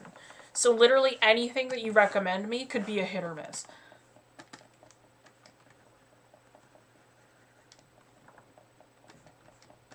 Actually, it's I have strange and specific tastes if you don't know me that well. My closer friends can recommend stuff to me very, very easily. But if you've just met me or if you don't know me that well, it's tough to recommend me stuff.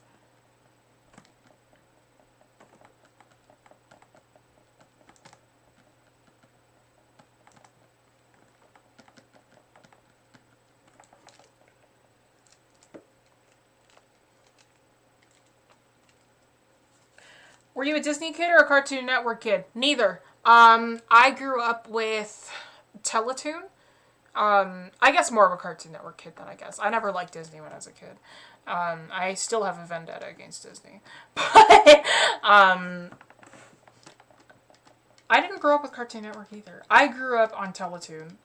Before that, I really loved, I think I was a Hasbro kid. Nickelodeon and Hasbro. That's what I grew up a lot on. I loved My Little Pony as a kid. I really liked Transformers. Loved Plants vs. Zombies. Also grew up on Nintendo, so I grew up on a lot of Mario, Pokemon, Kirby especially, what I have not gotten over. I still love Kirby, with my entire soul. Kirby and the Forbidden Lands, I am still incredibly excited for. But yeah, no, I didn't grow up on Disney nor Cartoon Network. I grew up mostly on Hasbro, Nickelodeon, Nintendo. I love video games. Yeah, I liked The Littlest Pet Shop a lot for a time as well. Yeah.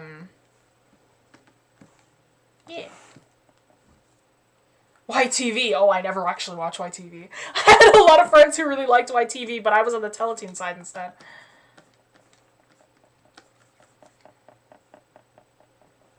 Nickelodeon, but no SpongeBob. Lots of holes in the story. I think that's some of... Because it was like... SpongeBob played at a time when I wasn't watching TV. I think that's what it was. And then it was like... I watched a lot of Justice League when I was a kid as well, so I liked like the... On Teletoon, they had a thing called Superfan Fridays, and they would just like have a lot of like superhero shows on that time. I really liked that. Loved Ben 10. That was another thing I was really into. Johnny Test. I watched a lot of Jimmy Two Shoes. You notice a pattern? It's all the... I was obsessed with Ben 10. That was one I was really, really into. I don't like that effect. Or if I just... No, I don't like that effect. Let's figure that out. Let's figure this out. I think I got it, but let's figure this out. What form shall I turn this into? Okay. Pound Puppies. I'm not sure if that's on Teletoon. I have never heard of that before. Keep in mind that I'm from Canada. I don't know if it's any different for all of you who are not from Canada. So if like you've never heard of Teletoon, I'm pretty sure Teletoon was a Canadian channel. And then instead of Disney Channel, we had the Family Channel. Or Family Channel. That was just what it was called, Family Channel. Johnny Test. Yeah, I was very into Johnny Test when I was a kid. But even more so than that, I loved Ben 10. Like the original Ben 10. So I don't know what they've done with him. I don't know what the new stuff is. Oh, I also really liked, oh my god, what was it called? It was...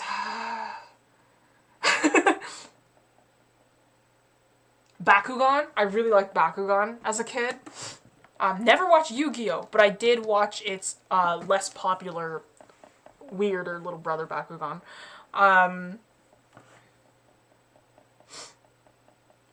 to think of how to draw this. Yeah, loved Bakugan as a kid. I love that the main character was named Dan Kuso, which is, Kuso in Japanese is, damn it, or damn, right? So really his name was, like dead meme, but his name was Damn Daniel, in a weird sense, you know? Like, kind of thinking about that when I got older, and I was like, this sucks. Like, it was not a great show, but man, it was my childhood. I actually didn't watch a lot of the Pokemon anime, but I loved Pokemon. So it was like, whenever I had the chance to watch the Pokemon anime, I would. But I played more of the games, and I liked the cards. Is the South Park depiction of Canadians accurate? I don't like South Park. Sorry. If you like South Park. I don't like South Park. I don't like Family Guy. I don't like The Simpsons. It's like, I found that all of them are kind of boring to me. It's rare that I like adult cartoons. Teletubbies are not male for you. Teletubbies was what I loved as a baby. Super into Teletubbies, super into Barbie, and super into the Night Garden. That was one I liked as well. Into the Night Garden was even straight up nightmare fuel. Into the Night Garden was horrifying. Love that show. It wasn't horrifying to me as a kid, but like as I got older, I was like, wow, this show sucks. It's so weird.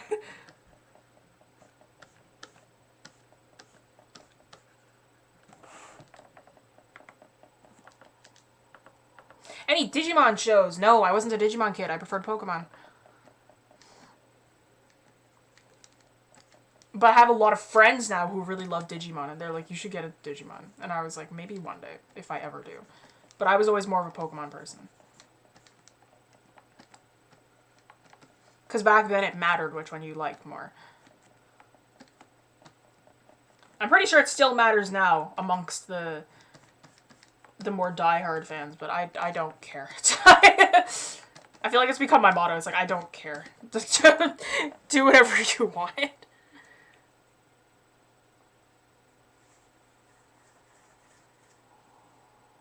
Oh, you mentioned In the Night Garden. Sorry, I didn't even read that. Yeah, In the Night Garden. I loved that as a kid. And then I got older and I started watching it with my friends for fun, and we were laughing at it really hard. Good times. I remember once a bunch of my friends in college, they didn't know what In the Night Garden was. And I was like, that's illegal. You need to know what In the Night Garden is. So I pulled them over. We were in a life drawing class. I pulled them over once we were done, and we all watched an episode of In the Night Garden together. Because they're just up on YouTube now.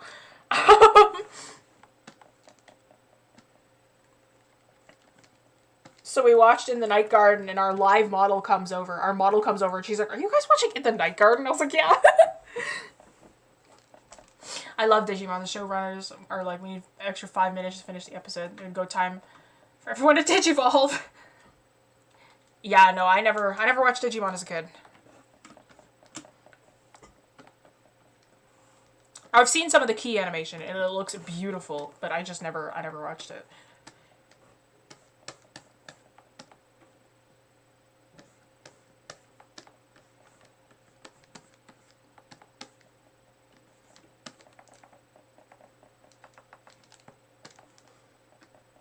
But yeah, very into Bakugan. That was one I loved as a kid.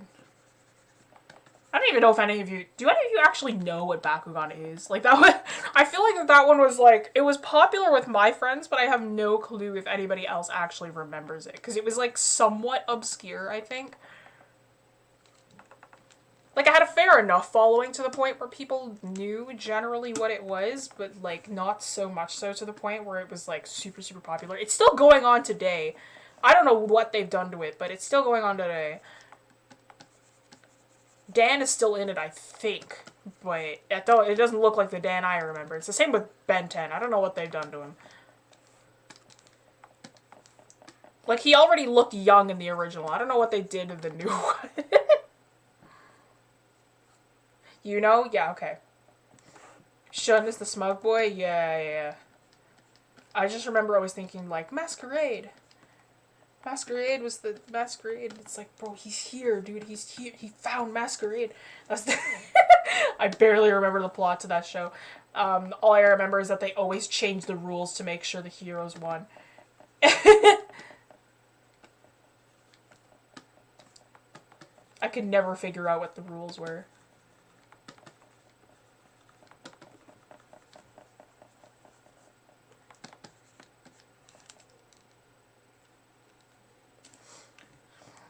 Was it Draco? Nowadays, Bakugan isn't good. No, absolutely not. It wasn't good back then either. It was kind of like whack, but, you know, whatever. Hello, I'm Basil. Welcome in. Was it Draco? I feel like the dragon was Dragonoid, wasn't it? I don't remember anybody named Draco. Isn't Draco from Harry Potter another series I don't care for?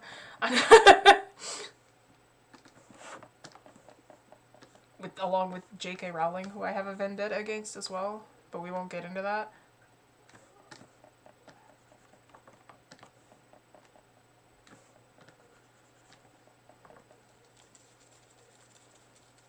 Bakugan is just made to sell the toys. It's kind of like Transformers in that aspect. Oh, I loved Transformers as a kid. They definitely had the movie from the 80s, which was like, they definitely used that to, like, they killed off a bunch of characters just to, like, sell new toys. I feel like the original Transformers was more, like, a little bit more of a passion project compared to the newer stuff, I guess. Again, if you're a diehard Transformers fan, I don't know anything about Transformers nowadays. Yeah. Like the movies with Shia LaBeouf, like that was not the Transformers I knew.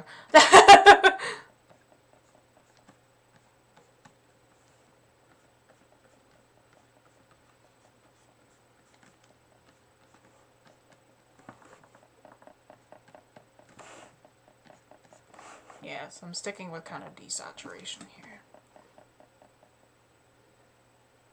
Where it feels like the walls are kind of caving in. I feel like I need to lower the values of these too. I need to fix the values around this whole area. I'll do that.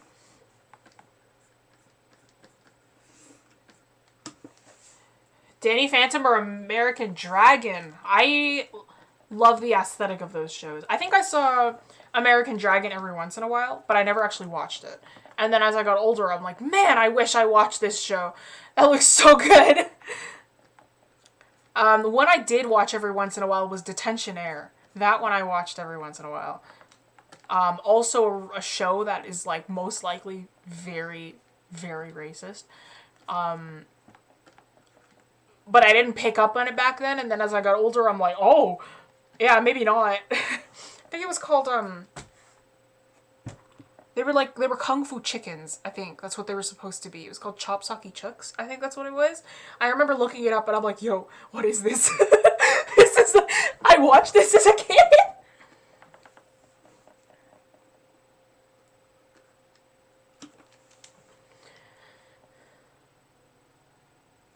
B. Damon felt so off.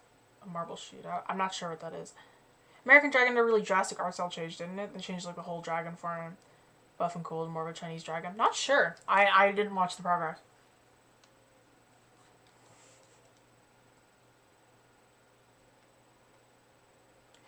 Classic show Mona the Vampire. I've never even heard of that one.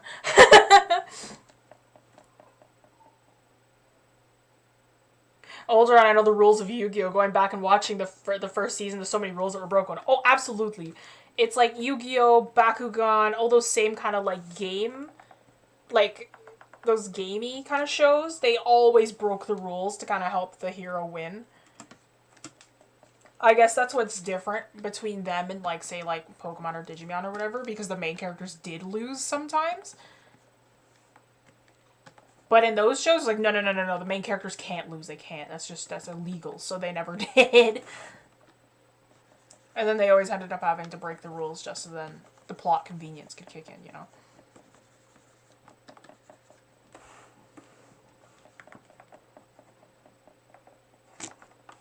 Yeah, Mona the Vampire, I've never heard of that one. Let's Google it. Canadian animated series. Oh, I remember seeing this every once in a while.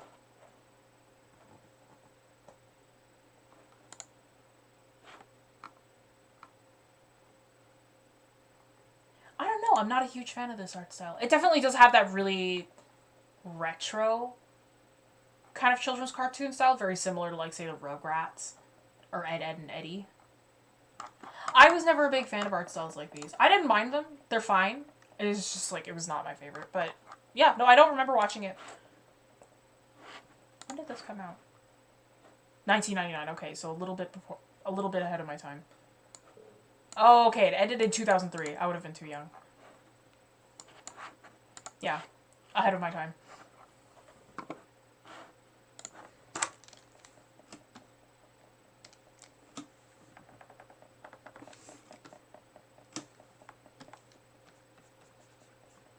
Oh, you know what I watched a lot as a kid? Stuart Little. That was one that I watched. Stuart Little. Toopy and Beanu. That's one that I watched. And then looking back on it, I was like, the heck was I watching? This show is a fever dream. I'm trying to think, how could I make this a bit better? Because these eyes, I don't like. Let's switch this. Let's make it so then.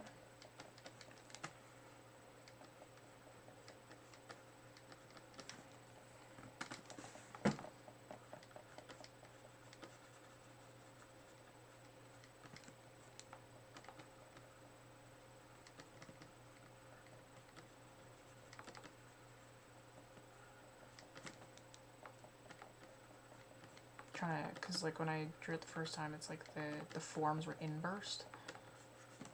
And that didn't feel quite right. It still doesn't feel quite right, but I may just have to live with it. It's time, is it? Okay, that's not bad.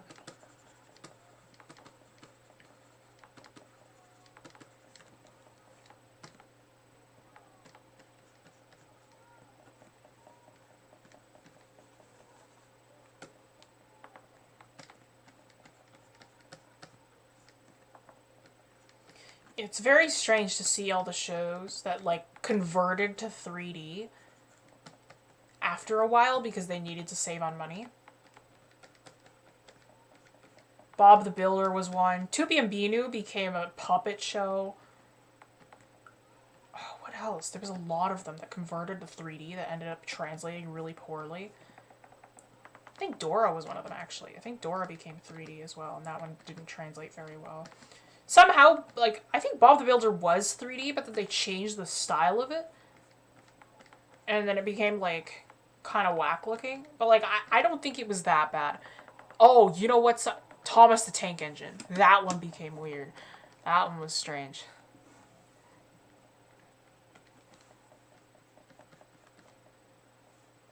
Main cartoon that I used to watch, still love to this day, is Tom and Jerry. All Looney Tunes I liked as a kid.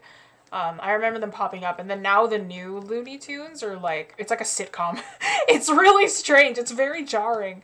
I never liked the sitcom Looney Tunes as a kid. I think I'll appreciate them more as an adult now, though.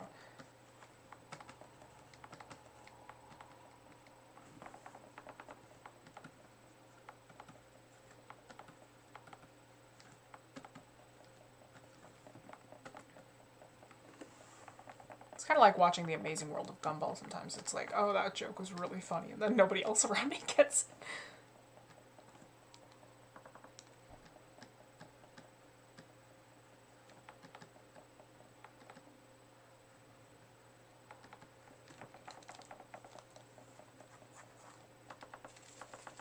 Oh, Bob the Builder was stop motion originally, maybe?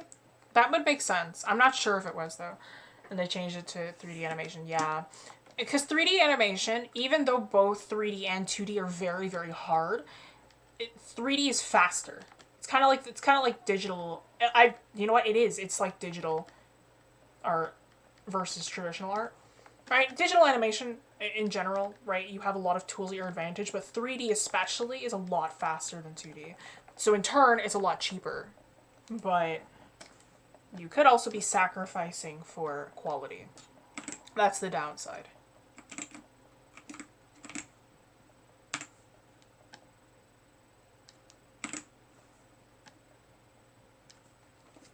There we go.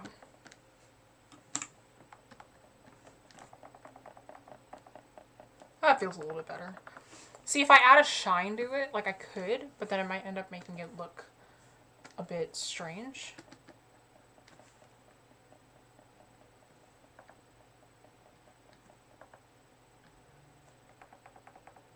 It's actually not bad if it's up there.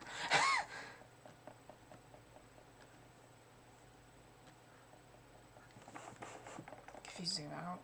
That's not bad, actually. And then let's do it the other way now.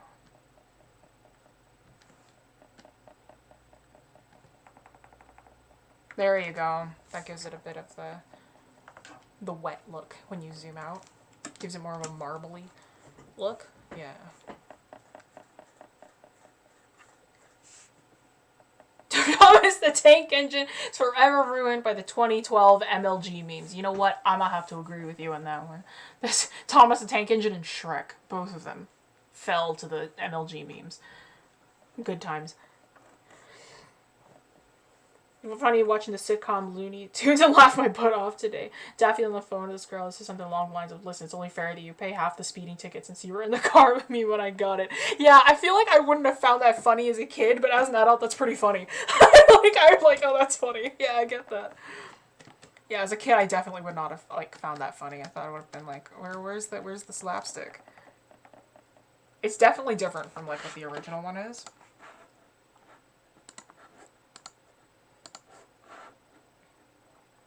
I feel strange right now. I went to the hospital yesterday because my breathing was not good. This happened because I hadn't had my cycle in a while. Oh, I see. I hope you're doing all right. Want to add some tears of fear while the shine will be. I feel like drawing now. Do it. I was thinking about adding tears. I feel like tears are a little bit much. I want to keep it fairly minimal. If we add the tears, then it's kind of like... Then the panic happens, right? Then we have a bit more of that panicky kind of feeling. I want the kind of calm before the storm somewhat.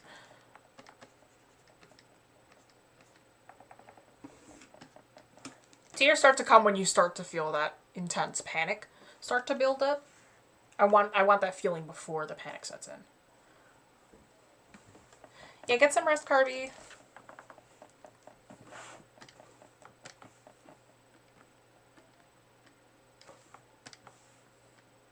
Oh, recently I went to near where I live, or in the city.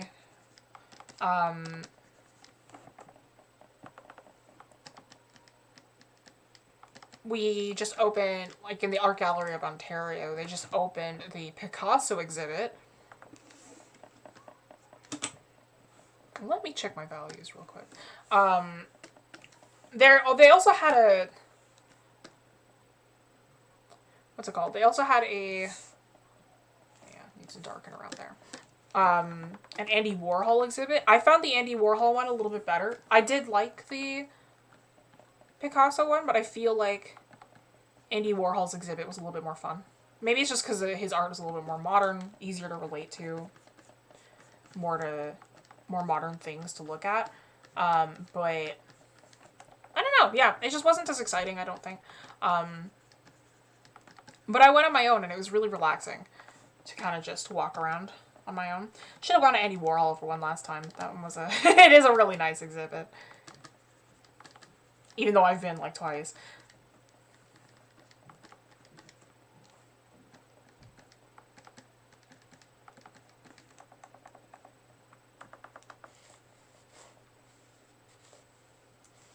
That's would be this bad. I thought it would just be stomach pain or headache, shortness of breath. It could be anything. It could be anything. If you're talking about the same cycle that I'm thinking of, I've blacked out, so it could be a lot. There's a lot of symptoms.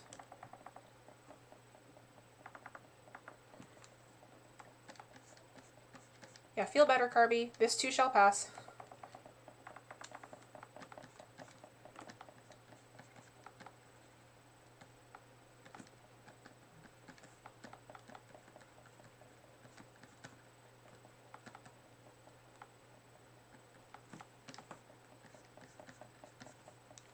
I kind of want to do a final layer of vignettes and like ambient occlusion. Just to kind of fix it. I didn't flip my canvas at all. I probably should have.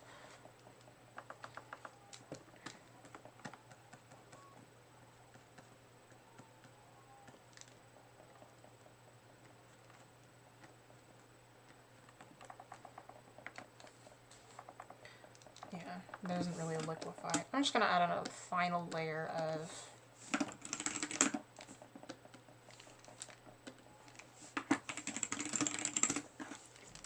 a final layer of ambient occlusion. So that means I need to find the airbrush, even though I don't like many things airbrush that much.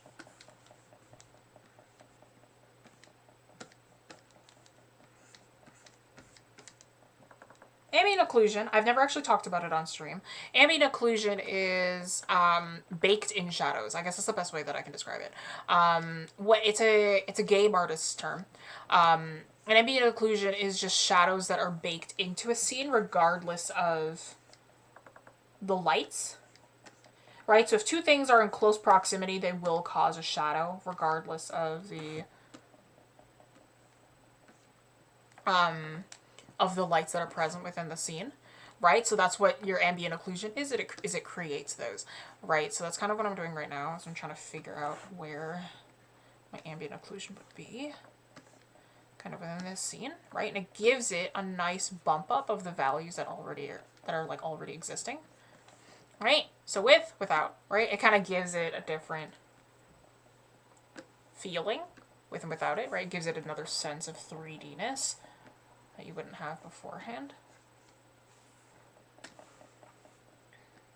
Let's turn this down even further.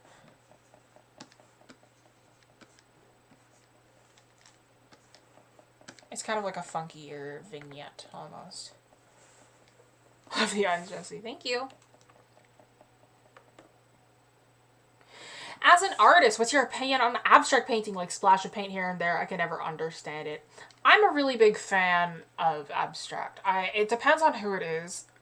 Jackson Pollock, I'm assuming, is who you're referring to. Jackson Pollock's pieces are like very hit or miss for a lot of people. I quite like them. I think just because I'm a really big fan of painting from like straight emotion, working from straight emotion. That tends to be how I work with my more conceptual pieces, is like I don't like research. I don't like looking up other things. Often I'll kind of sit there and go, what does this make me feel? And then I'll put on music that matches that mood. And then based on all that, I'll just work from that, right? I'll work straight from my own thoughts. I'll work straight from everything that kind of surrounds me, right? And I work with empathy to create something. And that's how a lot of abstract is made. And I really, really like that aspect of it. It's definitely hit or miss for a lot of people. Some abstract art I really hate. Some contemporary abstract I really hate. But it's hit or miss. Hit or miss. Has no hair. The fear took it. True. True. I'm going to be honest and say that I didn't feel like rendering hair. So I didn't bother to.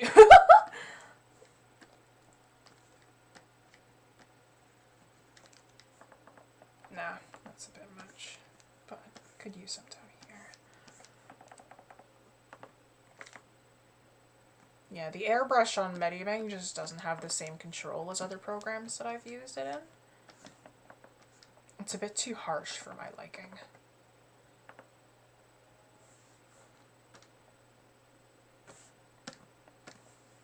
Let's try it without opacity but pressure. Yeah, it's still a bit harsh, but that's okay.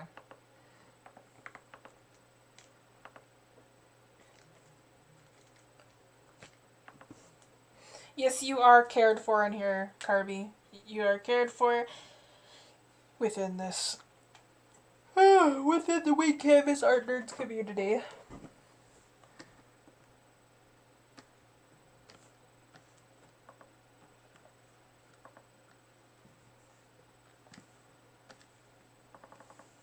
Let's turn off size by pressure too. Let's see.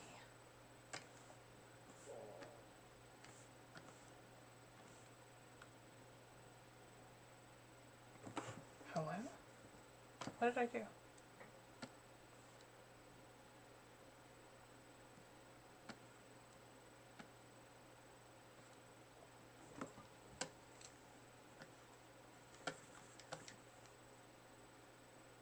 Oh, I'm in the... I'm using the wrong...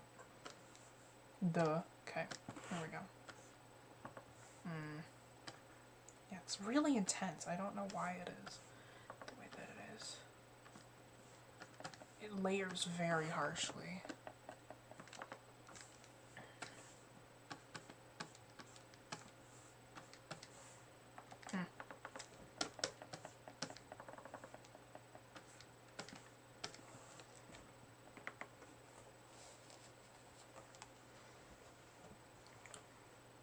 Did you use like certain brushes for the rendering? Because I was doing schoolwork. I did all of this with the G pen. I rarely use anything else. The ambient occlusion. Oh god, I did the ambient occlusion with the airbrush, and then everything else is with the G pen. Parts of the eyes though were done with the pencil. These are all default brushes in Medibang. Question is, what are they scared of? Tax? I don't know. I'm just trying to capture paranoia. What they're afraid of is up to you. Maybe it is taxes. Who knows?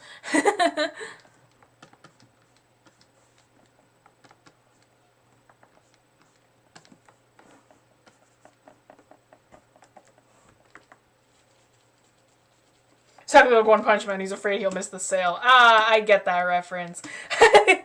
One Punch Man's an anime I've watched. Not the second season, though, because I heard bad things, so I just read the manga. I need to catch up. It's been a while. I like that manga a lot.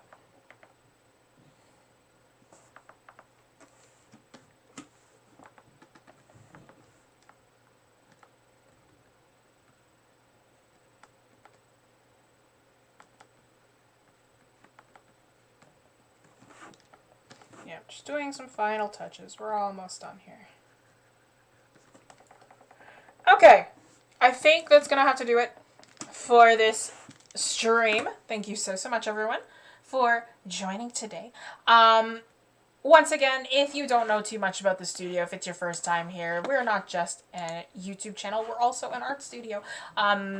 You'll always hear my voice, but I'm not the one who owns it. It's owned by Lovely Faye. But along with me, there are a lot of other instructors who you can check out and see all the classes that we do and offer on our websites. If you'd like to check out all the classes that are currently running, we are in the fall term currently. So if you'd like to check out any of those, be sure to visit the website. You'll see all the classes there. This file that's in front of you, along with the lesson that we learned today, both of those will be on the, available for you to download on the Discord. So if you'd like to join the Discord, that will be available either as that Daria will probably start posting up the links, with Nightbot. But it is also going to be in the description of the live stream. So if you'd like to check those out, join the Discord, chat with the other Wayne Canvas art nerds. Join the community. Join us. But this file, along with a bunch of other files that I have already uploaded previous for as little as $5 a month, will be available as working files on our Patreon. So if you'd like to check out all the working files, see how my layers work, see some behind the scenes for the studio, and possibly get discounts on our classes, be sure to join our Patreon for those kinds of perks. But yeah, all right. What's happening next week? Next week, I believe it's actually another principal design, if I remember correctly. Your channel, let's see. Yes, so next week we're going to be talking about balance. We're going to be talking about balance in art. So that's another principal design stream. So that's what we'll be doing next week. But yeah, thanks so much for this channel trying to join next time. Thanks. Hope to see you then. But all right, y'all. That's going to be it for today. Thank you so much for joining. I'll see y'all next week. Bye-bye.